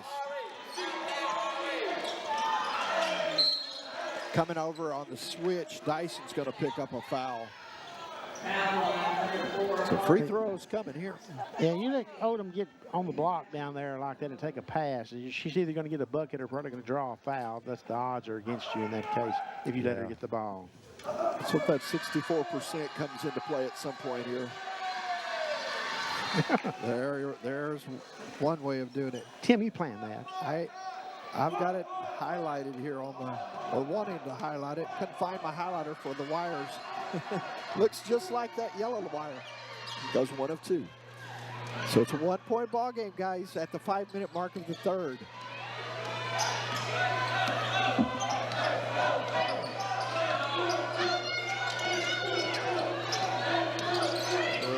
it going to be Monica or is it going to be Gabby? Good recovery there from Wilkins. Oh, boy. Shot over the top, gets it to go. Wilkins. I'm telling you, I really like Wilkins. I like her ability. I just think she could take over a game if she had to. Yeah, I love how she's able to create and get to the basket, like in that situation there. Shot is short. Morales pulls it down, gets it out front to Wilkins. 2-on-1. Marsh on the catch and shoot, and it is a full fast court finish. 5-point ball game like that. Biggest lead of the contest, the ties to the biggest lead of the contest. The other was 21-16 Lady Cardinals. See if they can get that mo, keep it going, keep that energy up here. Because they have been effective in the transition today. Down low's been hurt. That's just too easy. Well, that's one there. You got to front her. Listen to me, like I could front her. You can't say that you lost her because she's 6'4". Yeah, you lost. Yeah, that's a hard lose. Setting it up over on the right side. Come back around to Morales. Trying to get a screen up top. Corner, Wilkins. Morales. Still 10 on the shot, but running deep into this clock. Good take by Marsh. Cuts in front to get that ball. Thought they were going to turn it over. The rebound goes to the Apaches. 3-point ball game approaching the 3-minute mark here in the third. Trinity Valley trying to deny down low. Oh, that's a tough load. Letting them play through the contact. There's a drive. There's a blocking foul. Tyson not happy, but might have drew a little bit. Well, I'm not She's not the only one unhappy. She's saying that face says it all right there. That have the media time out of the 2:56 mark.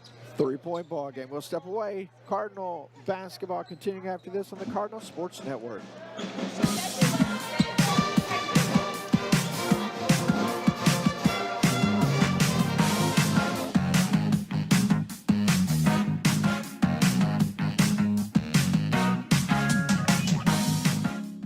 Welcome back, Trinity Valley athletes. Baylor Scott & White Texas Spine & Joint Sports Medicine is here to keep you going at full force. Our commitment to helping athletes perform at their best on and off the field is our core strength. Whether it's orthopedics, performance, or wellness, physician-owned Baylor Scott & White Texas Spine & Joint Hospital is your choice for better health in East Texas. Just like every hard-driving Cardinal, we're focused on excellence every day. Welcome back to Leon Spencer Court at historic Cardinal Gym. And Tim and Tom, the atmosphere is just completely different here when the Cardinal Regiment's on the scene. Yes, it is. It is. It's a lot of energy. You know, we've got the Cardettes down. You got part of the Cardinal cheer team here. Well, when you got 100, you can still make a lot of noise. Yeah, we got a good crowd on hand today. You know what? This was a real good crowd. Alumni Day. Alumni Day. There will be a little presentation at the end of today's ball game. Stick around for that, and we'll. I think we'll be able to get that on the air for you. We should. We should probably do that. You call the shots, Tim. So, well, you signed the checks, Benny. So, 3-point ball game, and that'll make it a 2. I just ride them. It's a close one here in the final 3 minutes of the third quarter. Got to finish this thing strong, man. Put a little distance. Yeah, they do. And it's back to a 1-point game. They've limited the turnovers here in the second half. They had one early on, and I got to keep on attacking. Good give and go. Try to get it back across. I'll be Cardinal basketball. Lady Cards keep possession. Yeah, Benny, I had them down with 7 turnovers in the first 2 periods and just 1 here in the third. That's big. That's big. See if they can continue. And the thing about in that first half, the Lady Cardinals didn't shoot well either. No, they did not. Heaves that one up. Monica was wanting a foul for contact there. Didn't get the call. Chance to take the lead for the Apaches. Setting it up top, trying to go down low. Good defense that time. Salt definitely trying to work that speed angle. Good play from Salton. Yeah. Tapped it away. Marsh out front, gets it down low. Tried to connect with Dyson. Boy, Trinity Valley caught a break there. Oh, they said it was off of Dyson. Oh man, okay. I was going to say that they're forcing that when it's not really there. Keep working. Now I get why, because they have had such trouble down low. They're thinking, well, let's try and get there. But if it ain't there, you can't force it. 1-point ball game, almost stolen away again by KD.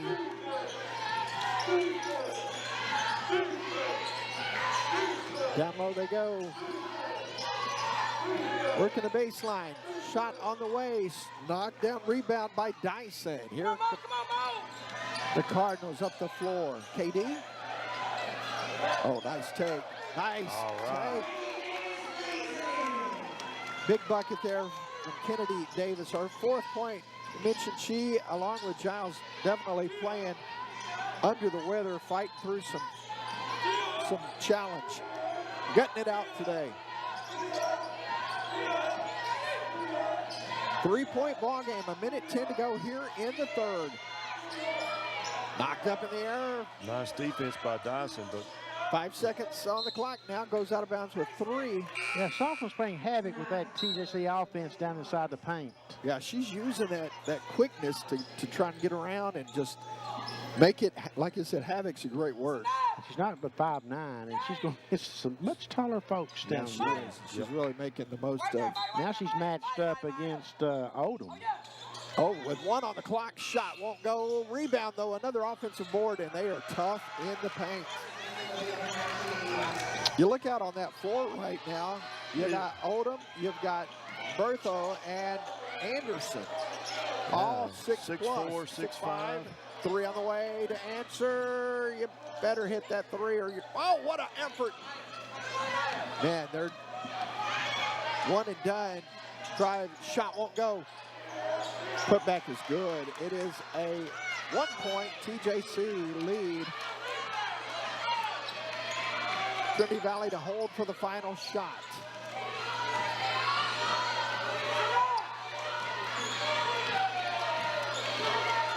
Marsh looks over, gets the go sign, now drives, has it blocked inside, big play inside. 5 seconds to go, threw it out front, catch, and a foul called on Trinity Valley. I believe it's going to be on Salton. Yeah, I think they got a piece of her. I think that's her third, isn't it, Tom? It is her third. First of the second half, but it's third for the ball game. Keep in mind, Benny, we mentioned at the 6:18 mark that Choice went out. They've been able to maintain. Oh, Trina's got to feel real good about where she's at going into the fourth quarter. That's what I was just about to say. With her starting point guard off the floor, yes. Gets that one to fall. Now back to a 2-point game. She probably feels like she's done with house money to a certain degree. That's true. So one more to go here for Botley, freshman out of Silsbee, Texas.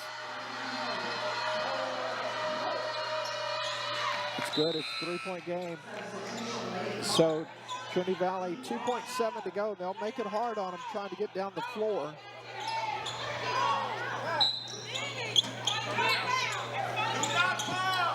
Marsh catches, lets it fly from 3/4. Oh, close. Off the backboard. Close. Not this time, though. So we'll take a quick timeout. 3-point game as we head to the fourth quarter right here on the Cardinal Sports Network.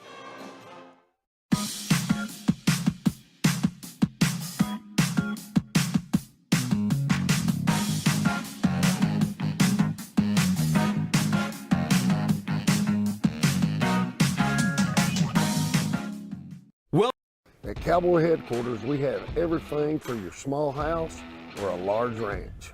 Our team can help you with supplies or expertise. We carry the top line of tools like Milwaukee, Steel, and DeWalt. We have boots, jeans, hats, and all the accessories, and a full gun counter. The thing at Cowboy headquarters that we're most proud of, though, is the level of service that we'll give you, like things used to be. If you need it, we have it. Well, we're headed into the fourth quarter, folks. This has been everything we thought it would be. Tight all the way to go, and it looks like it's going to be that way all the way to go. 41-38 TJC here as we head into this fourth quarter. Benny Rogers, Tom Sherman, and Tim Howard along with you today on the Cardinal Sports Network. We'll have the men's game coming for you about 20 minutes after the conclusion of this one. Cardinals take on, the second-ranked Cardinals, I should say, take on Lee College in a Region 14 conference contest. But Tim and Tom, your thoughts as we head into the fourth quarter? Tight, tight, tight. It's like the last 20 years of games between these two. I mean, this is Trinity Valley's got to get an answer for down low. And I think the way they're going to have to do that is by hitting some threes to free up some of that clogged lane issue. We'll see. Into the third quarter, Blinn 41, Panola 34. Here we go, back to action. It's a final 10 minutes. TJC with the ball to start it.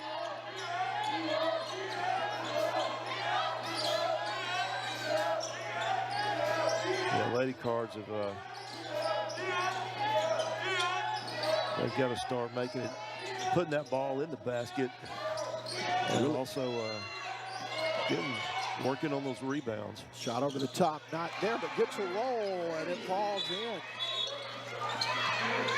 Got a stoppage of play here. Let's see. It's a two-pointer. Okay, just clarifying it's a two-pointer. Yeah. So it's a 5-point ball game here. TJC's biggest lead of the contest. Botley was looking around like, wait a second, what happened? So, yeah, it's the biggest lead for TJC. Trinity Valley had a 5-point advantage in the third, but we're not able to hold on to that. Went down into the fourth, down by 3. Pass underneath. Cards will have possession, blocked out of bounds by the Apaches, but they are tough in the paint. Yeah, they are. with 2:56 left in the third quarter, the Lady Cardinals were up 36-33. So TJC's gone on a 10-2 run since then. Maybe this could be the run that we talked about, folks. Got to have an answer here. The first portion here of the fourth. Hoot back into the ball game to start the fourth quarter.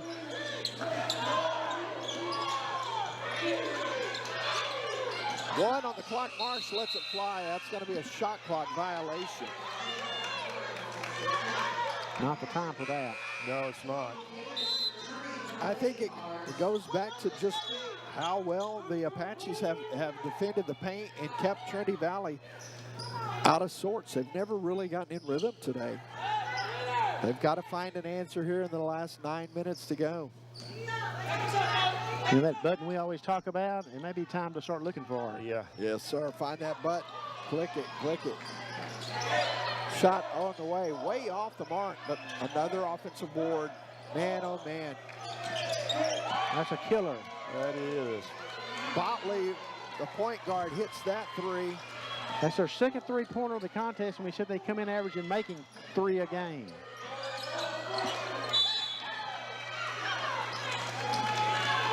Well, that's a... If you look at the Apaches out there right now, there's a 6'4", 6'1", and a 6'1", so that's making it pretty tough under the basket for the Lady Cards. Yes, sir. Yeah, Trinity Valley's got to find an answer. So and Odom is, you know, she plays the game very well.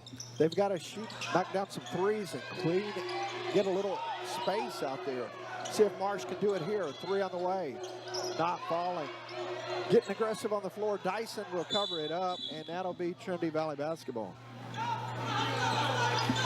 That's a good move there to keep the possession alive with 8:26. It's a 30-second timeout or full timeout? Full timeout, so we'll step away. Trinity Valley talking it over with an 8-point deficit here in the fourth on the Cardinal Sports Network. No, do not put those French fries into your mouth. Instead, put them directly inside your quarter pounder, where they belong. The hottest, juiciest quarter pounder yet. It's perfect. Made perfecter. Ba-da-ba-ba-ba. What you heard is what you hearing. It's what you hearing. Listen. It's what you hearing. Listen. It's what you hearing. Listen. X gon' give it to you. Wait for you to get it on your own. X gon' deliver to you. Knock, knock. Open up the door. It's real. With the non-stop pop out and stainless steel. Go hard getting busy with it. But I got such a good heart that I make the mother wonder if you did it. Damn right, and I do it again. Cause I am. Well, the bad news is the Lady Cardinals are looking at an 8-point deficit, 46-38. The good news is there's 8 minutes and 26 seconds left in the contest.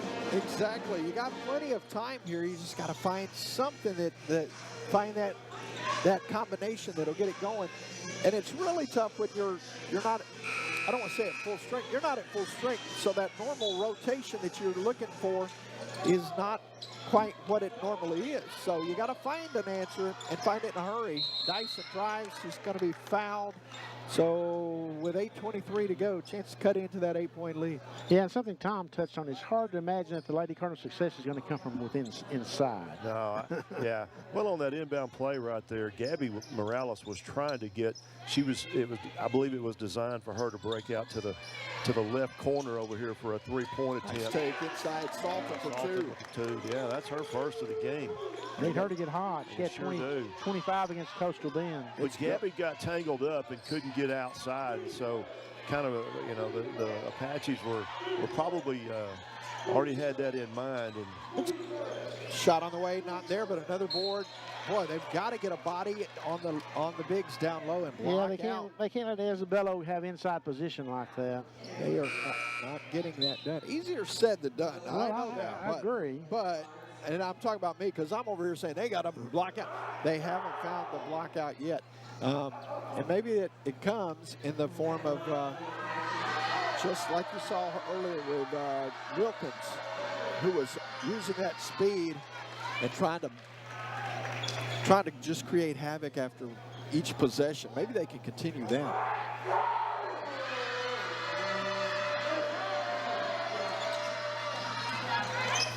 Back to an 8-point ball game. Still 8 minutes to go, so you got time. That's the good news.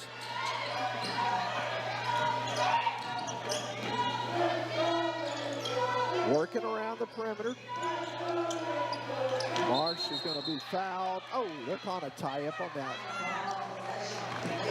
I got to give TJC some credit, though. They have really had a great defensive plan today. They've come in here and defended well, I think. Yeah, they have come out from the start, making it very, very difficult. And Tom, you talked about the 6'5", the 6'4", and 6'1" down in the paint. That makes it real tough. It makes it tough. Step back, Wilkins, 7 on the clock, goes inside, uses the body perfectly. There we go. Nice drive. Hits that one to fall. And TJC's done all of this without choice on the floor. Yeah, right. That's it. That's another, you got to just really be proud of that if you're Coach Horton. It was 30-30 when she went out of the ball game. Wow.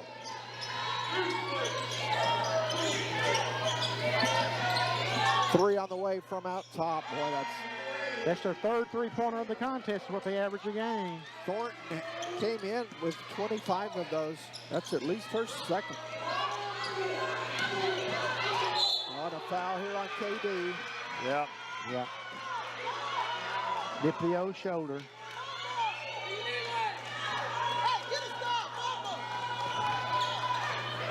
Cardinals trying to bring some defensive heat here to see if they can create some transition points. Need a whole bunch of heat. Now foul coming on Marsh.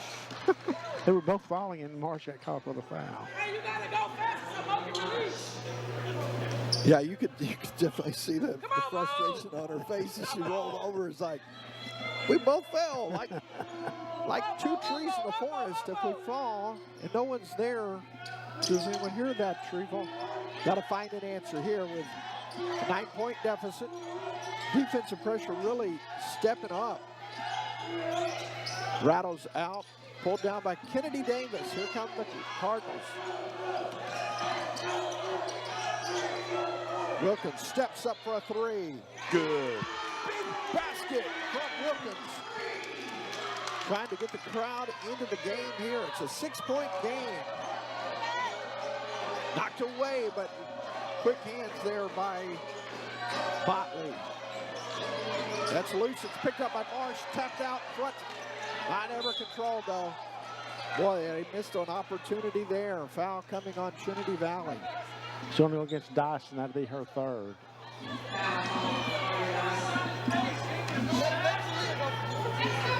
Salton, she ought to get an extra time out there. She just picked up one of the Apaches, helped her up, and then she's like, why did I do that? Oh, you could see her back was hurting. And here's something to note, too. That's the 4th team foul against the Lady Cardinals and just 1 against TJC. So on the next free throw, the next foul, Lady Cardinal foul, TJC will be in the double bonus the rest of the way.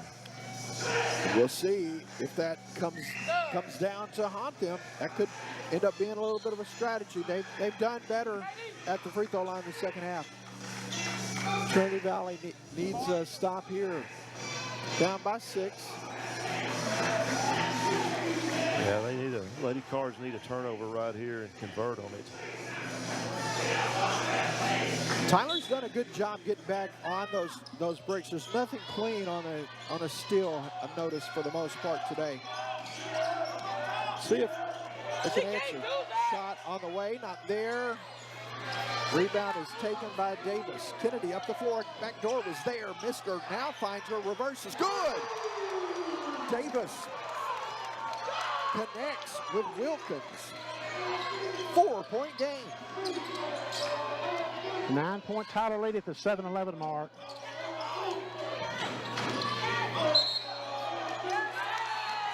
Offensive foul coming.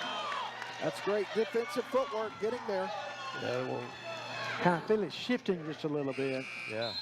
Ariana's, you know, she's been on the floor quite a bit today, and she finally did get an offensive foul. Yeah, she earned that one. Yeah, she did. You know what? Salton's had a really nice second half defensively. She's done a lot of things inside the paint, the quiet things that has kind of made passing tougher inside on the block. Going down low to Dyson. Finds Marsh. Marsh 1 of 3, goes in between the trees, knocks it down. Monica Marsh. 2-point ball game. Oh, man, we're at it. That's going to be Cardinal basketball. TVCC takes possession. Chance to tie with 5:07 to go. Trina's saying it went off the defender's foot, but the officials right now aren't taking a look at it anywhere, talking about it anyway. Cardinals inbound. Marsh, 3 on the way. Doesn't go. Fight for the ball. Gets her own rebound. A foul going to the free throw line, and it's going to be a chance to tie as Anderson lowered the boom. Should be the media timeout. Wilkins steps up, gives the thumbs up over to coach. I'm good, I'm good. Timeout coming. You talked about Wilkins, Benny, and we're seeing it right there. Oh yeah, You know, no doubt. And we hope that, that she gets that spark in her and takes over here. Just her body language gives you the impression that she's that type of kid. That's right. Shot on the way is good. Clutch free throw there. Chance to tie it up here. And boy, we talked about runs. How about this run from Trinity Valley? It's tied with 4:58 to go. It was 51-42 at the 7-11 mark. Man, what a run. 9-0 run for Trinity Valley.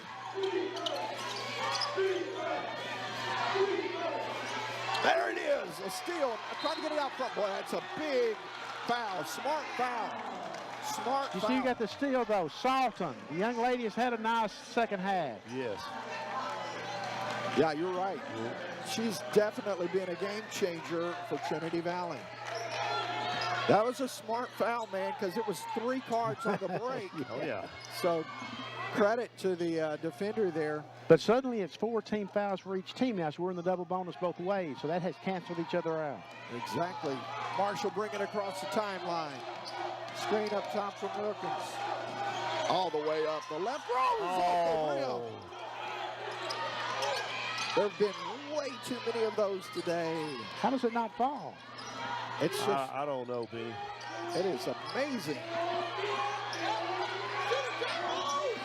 3, thought about it, now driving. Choice back in the game. And throws one to Trace Wynn. Yeah. Well, that was her first mistake. I started to mention that a while ago, Benny, that I thought that we would see Choice come back in here in these last few minutes. It's funny how the chemistry of a team can change, though, right after you've done something without somebody. Right. You get them back in, the dynamics change. Yeah. Drive for Marsh. Gonna draw the foul. Free throws coming, a chance to take the lead at the 4:04 mark. It's almost like Monica's decided the ball's not leaving my hand. Yeah. Good point. Yeah. Good point. She's got that determination too. That, man, it's crunch time. I got to step up for my team. She's got 13 points in the game, 8 in the second half, now 9. Free throws good. Went without a field goal in the first half. Wow. 15 points in the ball game now after gets that one to go. Full court press, making them work. Almost got the steal. Got to get back.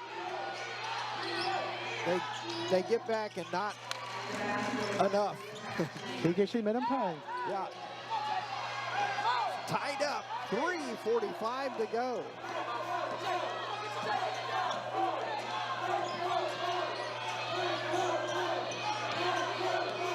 Marsh, nice cut back, goes left, draws, and that'll be out of bounds. Good defense to come over and stop her.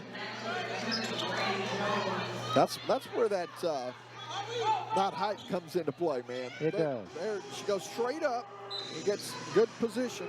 Monica did a great job of setting up the open space, but she couldn't finish it off, though, because of the height inside. Good switch by the Apaches. Approaching the 3-minute mark, it's tied 53 apiece.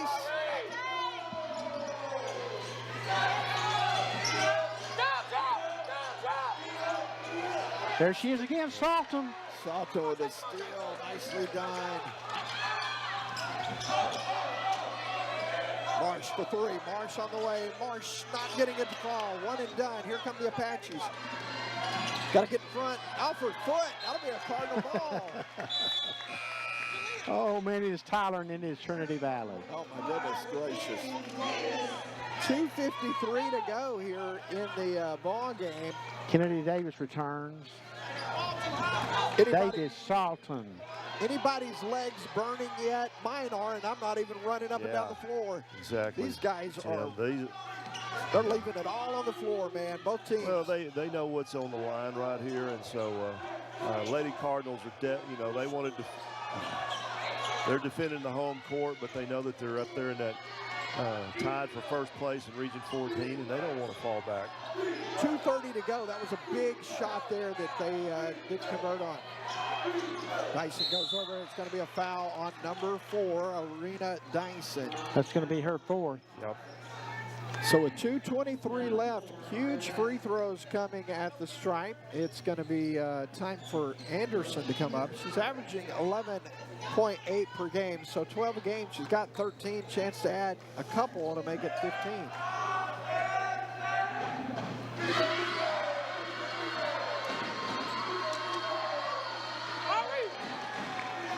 The MISS is in full effect.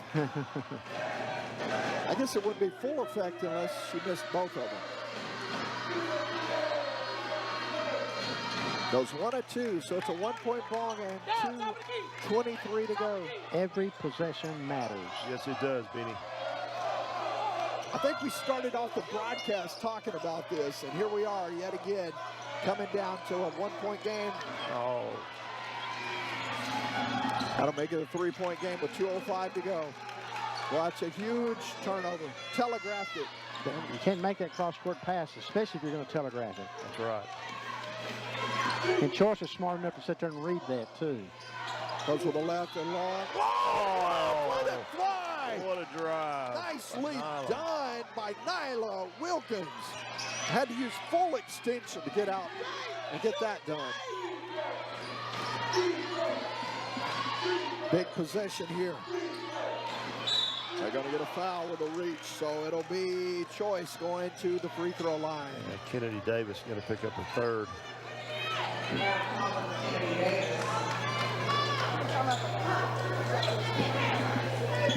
1:34 to go.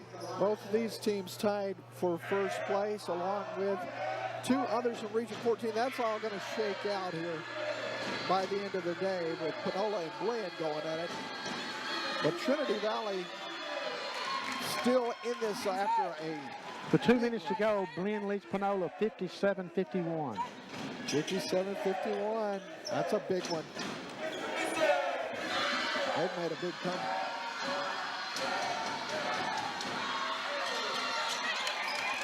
It's 2 for 2 that time, so Trinity Valley down 3 with 1:30 left in the ball game. Tyler is 3 for 4 and free throws in the final 2:23. The Lady Cardinals have not shot one yet. Got to get to the stripe. There's a shot from Dyson. Not there. Nice play, though. Salton hustling underneath there. Wilkins. Nice feed to Wilkins. 1-point game. And it's TJC bringing it up the floor. Approaching the 1-minute mark. Nice steal in the corner. By Salton. Salton, there you go, Benny. Boy, she's been a beast. KD over in the corner. Wilkins thought about it, gets up KD, and now across. They set it up for Salton. 13 on the clock. Oh, that's a whistle out top. They'll go to the free throw line for 2. Wow. Coach Horde says, what? And the answer, why? That is a tough position to be making that foul. So far away from the basket. Got to hit him at the stripe. It's Salton. Missing at the free throw line. Still with a chance to tie. Got to have it here.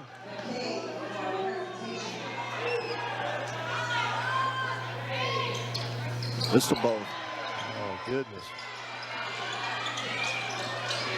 Get it over the timeline. Final 30 seconds. Thought I heard a whistle. Precious will call her timeout and move the ball to the forecourt. So 25.4 to go. It's a 3-point game. You got to have a three, or you could approach with a quick basket, put them on the line. You still have time to go for the quick basket inside against that height and hope that you draw a foul, maybe get a three-point play that way. And you know that you definitely know, Benny, that they know who statistically is not the strongest player on the floor at the free throw line. The Lady Cardinals have only hit 2 3-pointers, both by Gabby Morales, so it's not been the strong suit of their game today. Gabby just checked back in. Speaking of which. Speaking of, yes. Looking over at that clipboard, it's a 3-point ball game. So they've got options here, but you're still with 25 seconds left. You got to move with urgency. This gets back to like we talked about during the blend game. Pressure's on the Lady Cardinals because they're the home team. Got to protect it home. And Tyler's going to get this follow-up game at their place. Yeah, Wagstaff is always tough to play, as is Trinity Valley's historic Cardinal gym. So you want to protect that home court. Let's see what they do out of the timeout here. What will be interesting, I think, this coming week, Tyler and Blinn play. So. Okay. And if you I don't do this just to make a living. It's in our blood, really. You know, I want to be the greatest that's ever done it. I'm hungry for donk riding. I love it. I couldn't imagine doing anything else. Are you looking for a school with a champion mindset? So here we go. The final Look no further than Trinity Valley Community College, the home of champions. Picked up by KD. Become a part of a community where excellence is the norm. A school that provides nationally accredited programs, award-winning groups, vibrant life, and dedicated support. We are ready to start you on your path to success. Become a Cardinal champion today by applying at apply.tvcc.edu. Like it was drawn up. Exactly like they drew it up in the huddle, right? We're going to keep it here. Let's talk about this. Set it all up as you got Salton coming back into the game. You know she's going to be out there for defense to try to knock it away. What's Coach Horde trying to do here? They got to try and get to the stripe, or they're going to go down low to the bigs. Yeah, that's what you got to go to the bigs. You got to go to the big That's girls, where you got your mismatch at. That's right. And here's the thing about defensively, though, if you're the Lady Cardinals, do you cheat knowing that and dare them to take the outside shot? Well, they've hit 3 3-pointers, and that's what I don't do this on just the season, so. to make a living. It's in our blood, really. You know, I want to be the greatest that's ever done it. Davis gets the deflection, steps up, knocks down a monster 3, and the place goes wild. They got to stop him here the last 11 points. Yes, she shot it like she meant it. Absolutely, she did. Yes, she did. Wow. Goodness gracious alive, folks. Trinity Valley and Tyler just never disappoint. Yeah. And here's the thing about it. Both teams are in the double bonus. Can't foul. Don't send them to the strike. Surprisingly, Tyler doesn't have his biggest lineup on the floor. No, don't. Set up 10 seconds to go. Baseline drive, getting to the basket, knocked away. Picks it up with 3 on the clock. Shot nowhere to be found. We're going to overtime. Yes, we are. 60-60. Trinity Valley and TJC. Momentum, you would think, is favoring the Cards. Let's take a quick timeout. More after this from Leon Spencer Court on the Cardinal Sports Network.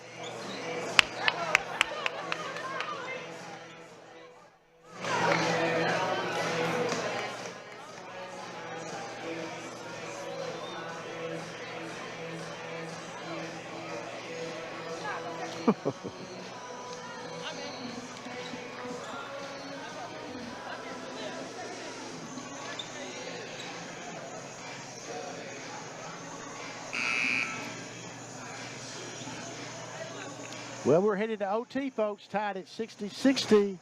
Cardinals getting the tie at the 66-60 mark with 18 seconds left on the Kennedy Davis 3-pointer.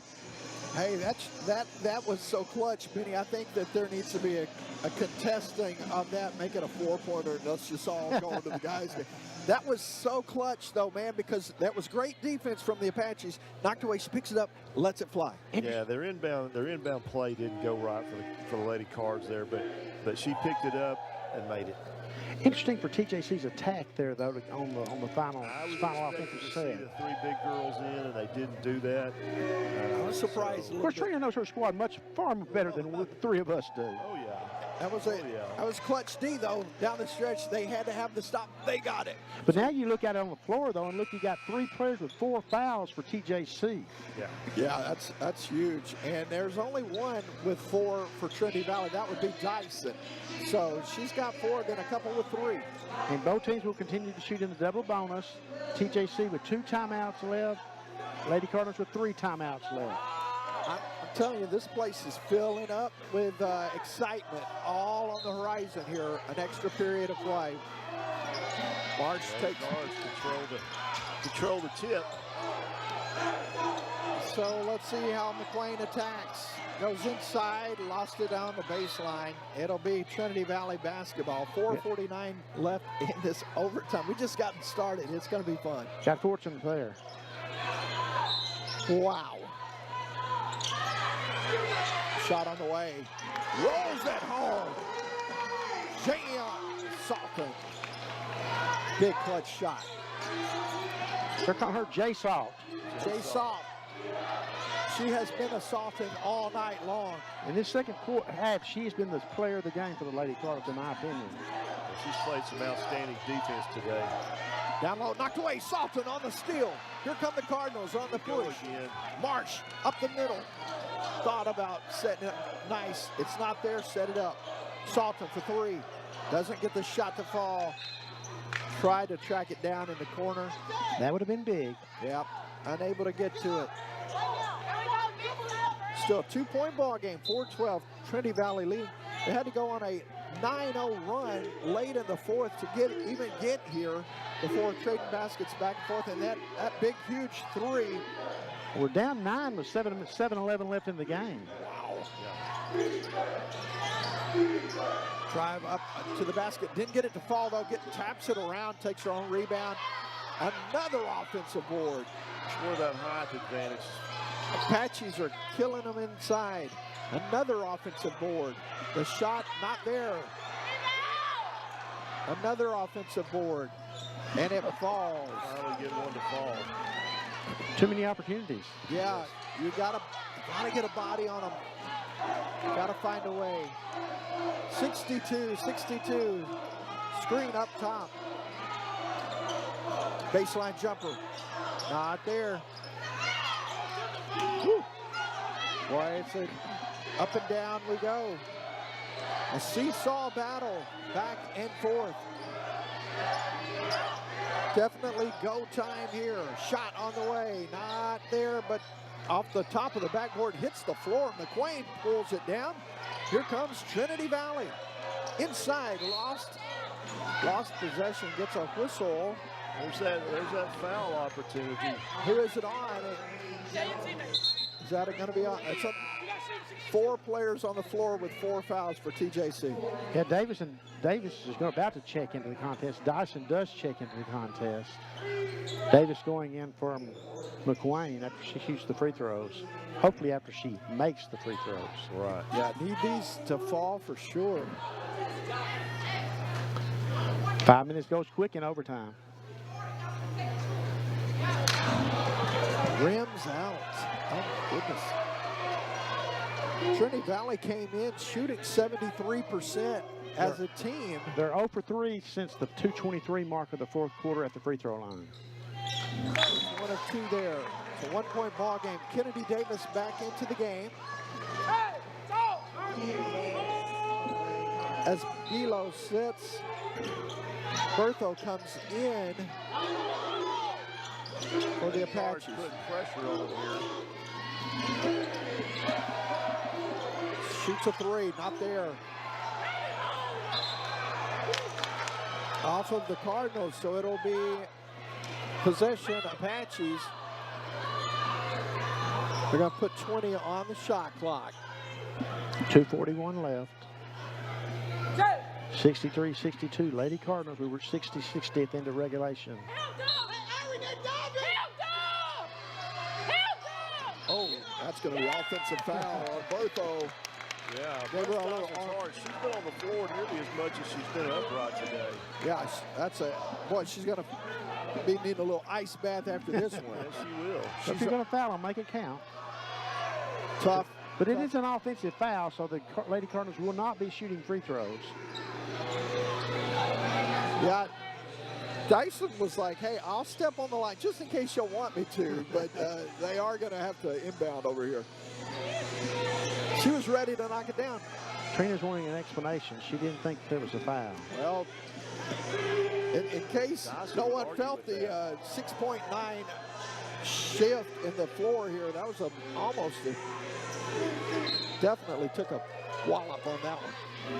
2:35 to go. It's a 1-point Trinity Valley lead. Three-pointer would be huge here. Can they add to it? Drive. Oh, knocked out, and that's off of her, out of bounds. Great block inside from Bertho. Momentum swing right there for the Apaches too. Make the block and get the turnover. Exactly. Clutch play. Great defense. Good D hit in the corner. They beat the trap though. Got to get back. Kelowna Choice over to Thorpe. Down low. And a block inside. 14 on the shot clock, 2:10 on the game clock. Wilkins getting it done down low. 2:10 left in this one. It's 4 quarters wasn't enough. We're here in overtime here on this Region 14 matchup. Both these teams tied for first. Stolen on the inbound.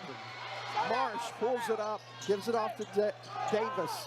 Kennedy Davis, who hit that monster three to send us to overtime. Lady Carr's got an opportunity here to make a 15 on the clock. Dribble drive, shot, rolls, balls! That was laying on the cylinder and finally comes home. Salton with the bucket there. 3-point ball game. It's got to be a big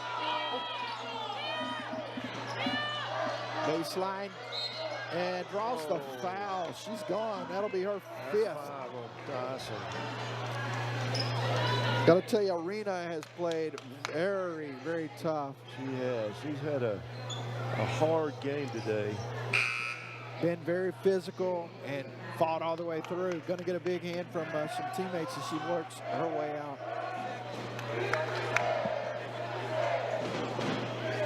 So minute 33 to go.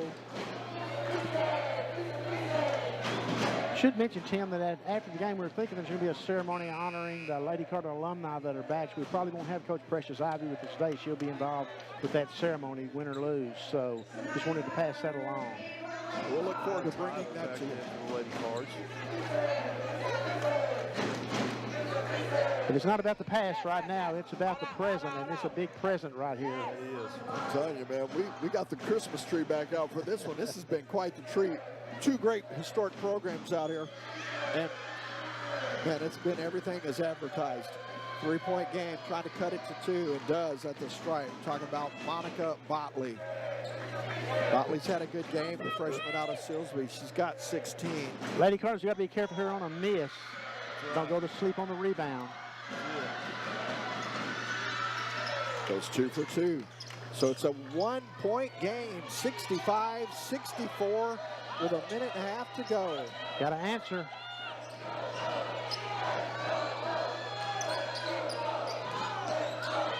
Driving around the top. Davis gives off to Marsh. Monica with a crossover.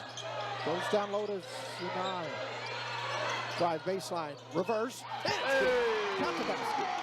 Man, she's had a clutch game. Wilkins with 14 in the ball game. Who did we say could take over a game? Nyla Wilkins. She can definitely do it. Proving it here with under a minute to go. It's a 3-point ball game. They're averaging 3 threes a game. So that means they can't hit anymore, right? I hope so. Oh, going down low, and Anderson with a bucket. It's now a 1-point game again. Final 45 seconds. Now, Benny, we're looking around. We got some people on their feet. There's a timeout with 36.1 seconds to go. It's a 1-point Trinity Valley lead. We'll keep it here. It is a media timeout. We'll take a quick media timeout. We'll come back after this. The Final 36 on the Cardinal Sports Network.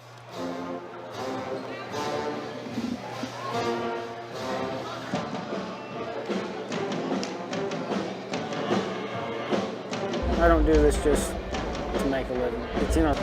Are you looking for a school with a champion mindset? Look no further than Trinity Valley Community College, the home of champions. Become a part of a community where excellence is the norm. A school that provides nationally accredited programs, award-winning groups, vibrant life, and dedicated support. We are ready to start you on your path to success. Become a Cardinal champion today by applying at apply.tvcc.edu. Well, I say this often, and I really mean it this time. If you're just not joining us, where the heck you been? That's exactly right, Benny. Well, you have missed a good one. This has been a great game, man. Everybody's gotten their money's worth for this one. The best ticket in town, I'll tell you that. Yeah. This place is darn near packed, too. Yeah, it is. It is. We got students over here. I'm sure that's one of the athletic groups. I don't know exactly which one, but they're Big on their feet possession. for this. 35 seconds to go. 17 on the clock, on the shot clock. Need to get a good look. Let's see if Wilkins attacks. She does. Drives, hangs, shoot and score! Nyla Wilkins!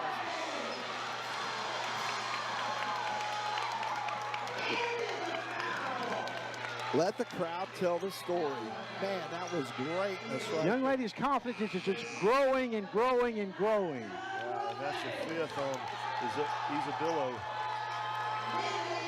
So she'll take a seat here, and they'll bring McWayne back in for the final 24. Well, maybe not the final 24, but coming in with 24 seconds to go. Bertho comes back on, so it's a 3-point game. If her dad's not with us from Florida, the gentleman that I met on our recruiting visit, I bet that brought him off the couch at home, though, out of his recliner. Hey, it brought me off my chair. I didn't know I still had that kind of vertical leap, to be honest with you, but You don't. Here's a free throw, miss it. Oh, man, but gets the rebound. Wilkins will pull up the rebound. No, The ball's, no. We're going to have to talk this over. Coach Horton smiles and says, I'll take it. She tried to get that timeout. Trinity Valley with possession. Timeout's coming here. Coach is going to talk it over, and she says, hey, we're going to keep it here, and we'll draw up what we think's happening in the final 22 seconds. What do you think, Benny? Well, we had I'm not Benny, but I'm going to answer for him. I thought he had something to say. We had a mistake there by the officials. The Lady Cards got the rebound on the miss, and Coach Horde, right before the shot there, had told the referee that she wanted a timeout. And so just as soon as the shot was missed, the referee here gave her the timeout, but Trinity Valley had the ball. And so kind of, might have been a little bit of a break on the momentum there, but the Lady Cards are still going to have the ball. Priority one for the Lady Cardinals, get the ball in. Priority number one for TJC, if you don't get the steal, get the foul. That's it. So, and then priority for Trinity Valley, hit those free throws after that foul, right? Well, you got to do that. It's a one-possession game. Yeah, Trina's got 2 timeouts left, so she can advance the ball to the forecourt and save some time. Right. And if you think back, remember in the first half we said she's only got 2 timeouts left. She knows how to use them and hold on to them. She's milked them really good. She's really adapted. As Benny pointed out, 25 years of doing this. It's not her first rodeo. You're right. No.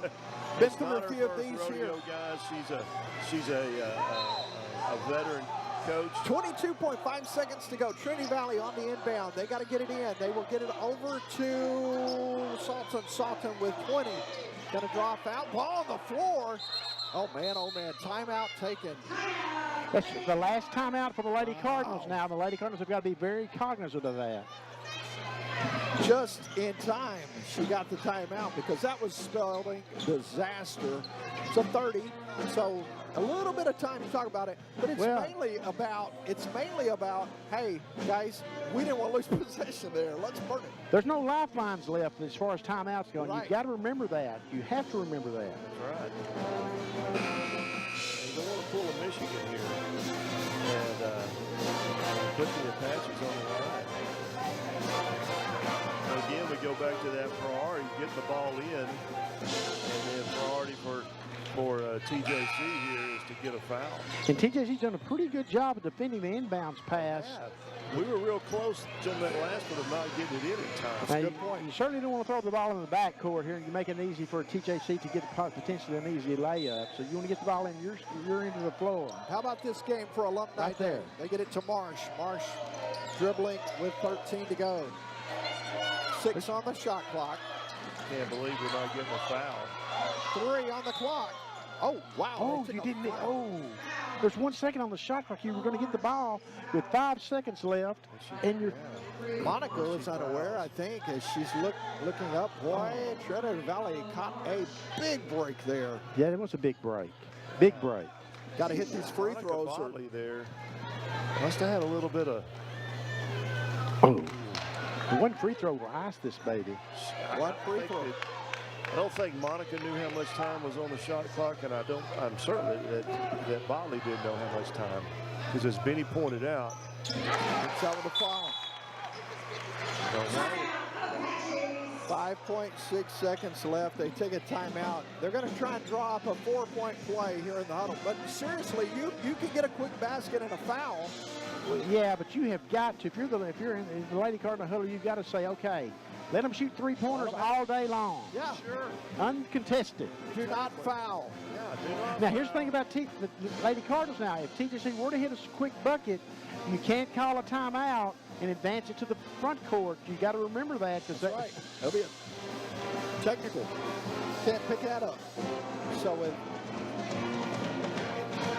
but you think about it, with 7-11 left in the contest, the regulation, Lady Cardinals were down 51-42. Wow. A 9-point ball game. Trinity Valley was facing the deficit. They found a way to come all the way back, but then TJC withstood the storm, got a lead.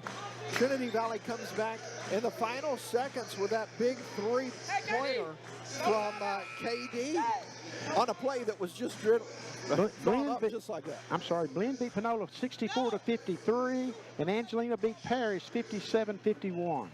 One more time on those, Benny. 64-53, Blinn over Panola, and Angelina beat Parrish 57-51. Awesome. That's good news to report to you. Here we go, 5.6. Thought about it. Now lets it fly. Throws up the rebound, and that's how we end. 70-66 the final. Trinity Valley gets it done. What a ball game. Wow. What a ball game. Well, what we've seen here in the last week now, fellas, is a 56-52 win over Blinn and a 70-66 overtime win over TJC. Two quality programs. That is how you go out and win a Region 14 conference title if you happen to win one. That is no joke right there, man. This was big for the Lady Cardinals today. We're standing by for some honoring of the alumni here. Marsh finished with 16 to lead the Lady Cardinals, along with Wilkins with 16. But I can't say enough, folks, about Salton. Jay Salton, I'm starting to call her. Jay Salton in the house. Yeah, she had 9 points. But the defense.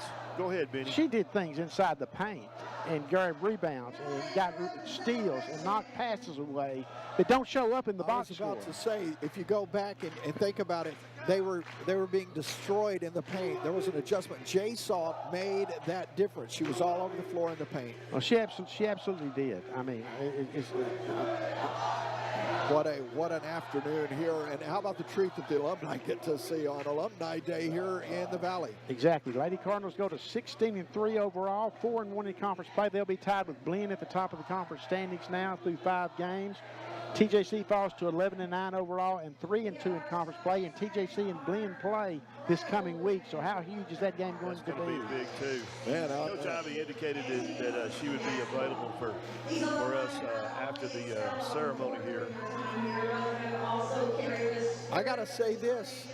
How much fun is Wagstaff going to be in a few weeks when these two teams meet up over there? My goodness, that was. If I'm not mistaken, that is a true Tyler Trinity Valley doubleheader that night. I think the men are over there as well that night. I think that's right. That would be worth it. Well, if I got a schedule here, I've left it for all of us. I've got one here, Benny. I think you left for all of us. Let's take a look here. Yes, on the 26th of February, on a Wednesday night at Tyler, men and women, 5:30 and 7:30. Yes, oh man, that's going to be something. Big. This is Betsy Coker Anderson. She's a member of the Cardinal Hall of Fame. She was the first scholarship women's basketball player signed by Connie C.J. Russell. I love this, man. This is history right here. Some great folks had some powerful memories on this floor. Getting to share in a great one today. Let's hear it for Lady Cardinals alumni Courtney Kalave.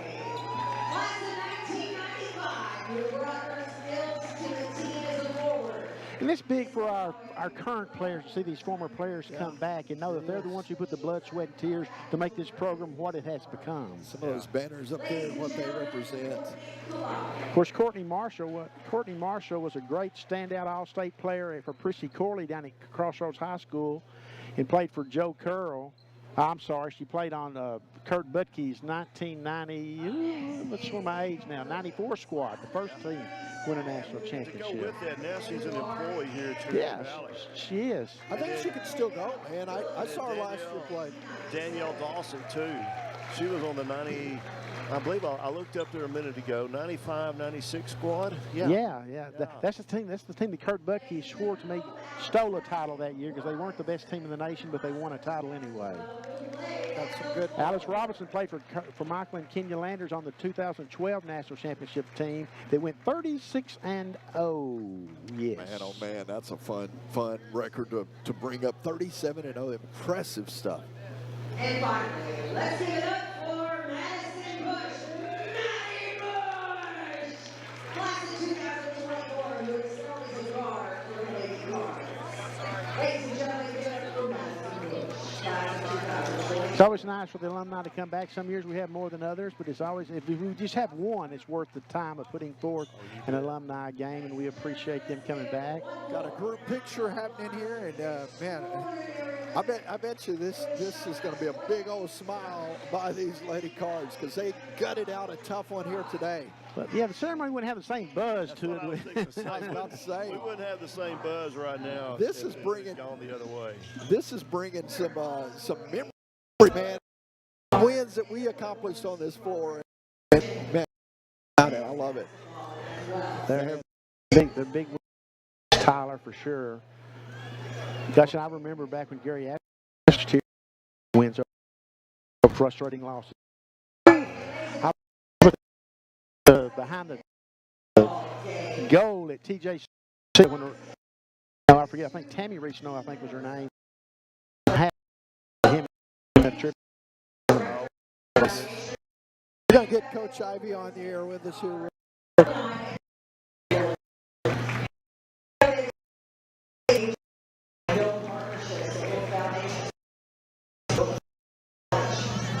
And we're joined now by Precious Ivy. The 15th ranked Lady Cardinals just knocked Tyler to 66 in overtime, trailing in 50 with 7:11 left. Gutted overtime and P, I'm gonna give you the what you want to. Don't talk about my girl Jay Salt. I'm not happy with you. I just thought she did some little things that turn the game around. As we talked about review alone, and it's not flickering. It's on her light. We're playing really good basketball to us on the field. She made some key buckets down the way. She made some. Got some big. He was kind of directing traffic. So when somebody doing that, we're gonna. And anytime you play in your blends, it's even because Pinola's having a nice season, and you get them at home the first time around. You've got to get those wins. Absolutely, we talk about not letting people come in our house and taking what's ours. So I thought they did a good job today of defending the home court. It was slow. It wasn't the prettiest, but I'll take an ugly win over a pretty loss any day. So I was just excited that they fought through it. They grinded it out. I mean, we didn't have shots falling. We couldn't buy basket layups. So I just thought our defense actually held us down today and making stops at the end. Now I'm going to let Tom get into the question, I swear, but I got one more for you. Okay. Nyla Wilkins, we talked about during the contest, she has that look of a player that could take over a game. Absolutely. And I think we're starting to see that emerge in that young lady. Absolutely. Anytime that kid is locked in and focused. Just like Salton, she's an asset. We just got to make sure that she's at the ball game every time. Sometimes she gets a little distracted, and when she's distracted, I have to sit her. And so at halftime, we had a conversation. I asked, "Are you locked in?" Yeah, she said, "Coach P, I'm just waiting on you to put me in." That's all I needed to hear. And when I put her in, I thought she made plays. She got some real big buckets. She caused some havoc on the defensive end in our press, and she made plays as well. So I mean, again, when we have two people that normally aren't our shiners, if you will, when they step up and play, it's big time. And then the shot that KD hit to go into overtime, the kid is coming off the flu. We just rode her out the whole game, got her in, got her out, got fluids in her. And for her to hit that shot is big time for her, too.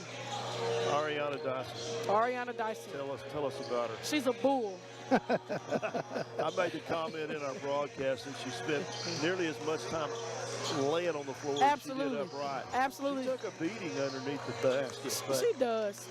Yeah. She's built for it, though. I mean, Ari is an intangible kid. Yeah. You might not always see what she does on the stat sheet, but she definitely knows how to play the game. And she knows how to be in the right place for charges, for rebounds, getting tips on the ball. We always call her a hero in practice. And we told her, man, if y'all hero ain't on the floor, can y'all stay in front of people? Because she does make plays defensively. But the charges that she took today were big time. They were timely. And she just plays her butt off. Yeah.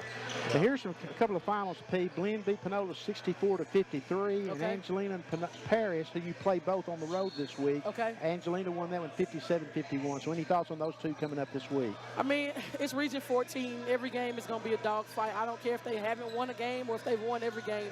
We know that we have to lace up and play our best basketball. And if we're not playing it on the offensive end, we definitely got to play it on the defensive end.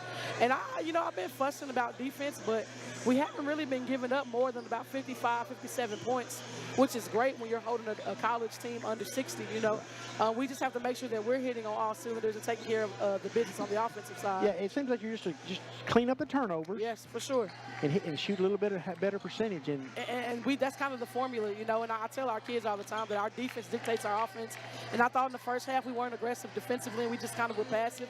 And so at halftime I said, if we don't pick it up defensively, this game isn't going to be good. Because if we're not playing good defense, nothing is happening for us on the offensive end either. So you've had to play Thursday night against Coastal Bend. Not a big win in regards to positioning within the region, but a big numbers win. Right. 118-47. Okay. Is there any residual from that? Well, only having one day to turn around to play a big team like Tyler is tough. Yeah. And then, like I said, we've had some kids out sick this week. So, I mean, I feel like we were a bit fatigued, but that's part of the game. Sure. You got to be able to dig and gut it out. But I thought we shot the ball exceptionally well on Thursday, so I expected us not to shoot it well today. Yeah. It's tough to shoot the ball well as we did Thursday, 2 games in a row. Right. Monica couldn't get nothing going, but she started getting to the basket and finding ways to make plays, which was good for her because that kid's got to see the ball go through the net in order to get some other things out of her. And on Thursday, she had more assists probably than anything. And so it's just good that she's able to play both ways. She can pass it, she can score it, she can get to the basket. So she made some good plays for us too tonight. Well, P, thanks for stopping by. Congratulations on the win. We got to let our guys get set up for the men's game now, our cameras and stuff. So we appreciate you and good luck on the road this week. Hey, go Cards. Thank you. Good luck, Greg. And that's going to wrap it up for the women's game. The final score, Lady Cardinals 70, TJC 66 in overtime. The Lady Cardinals go to 16-3 overall, 4-1 in conference play. TJC drops to 11-9 overall and 3-2 in conference play. For Tom Sherham and Tim Howard, this is Benny Rogers, and we'll be back in about 20 minutes with the men's game here on the Cardinal Sports Network.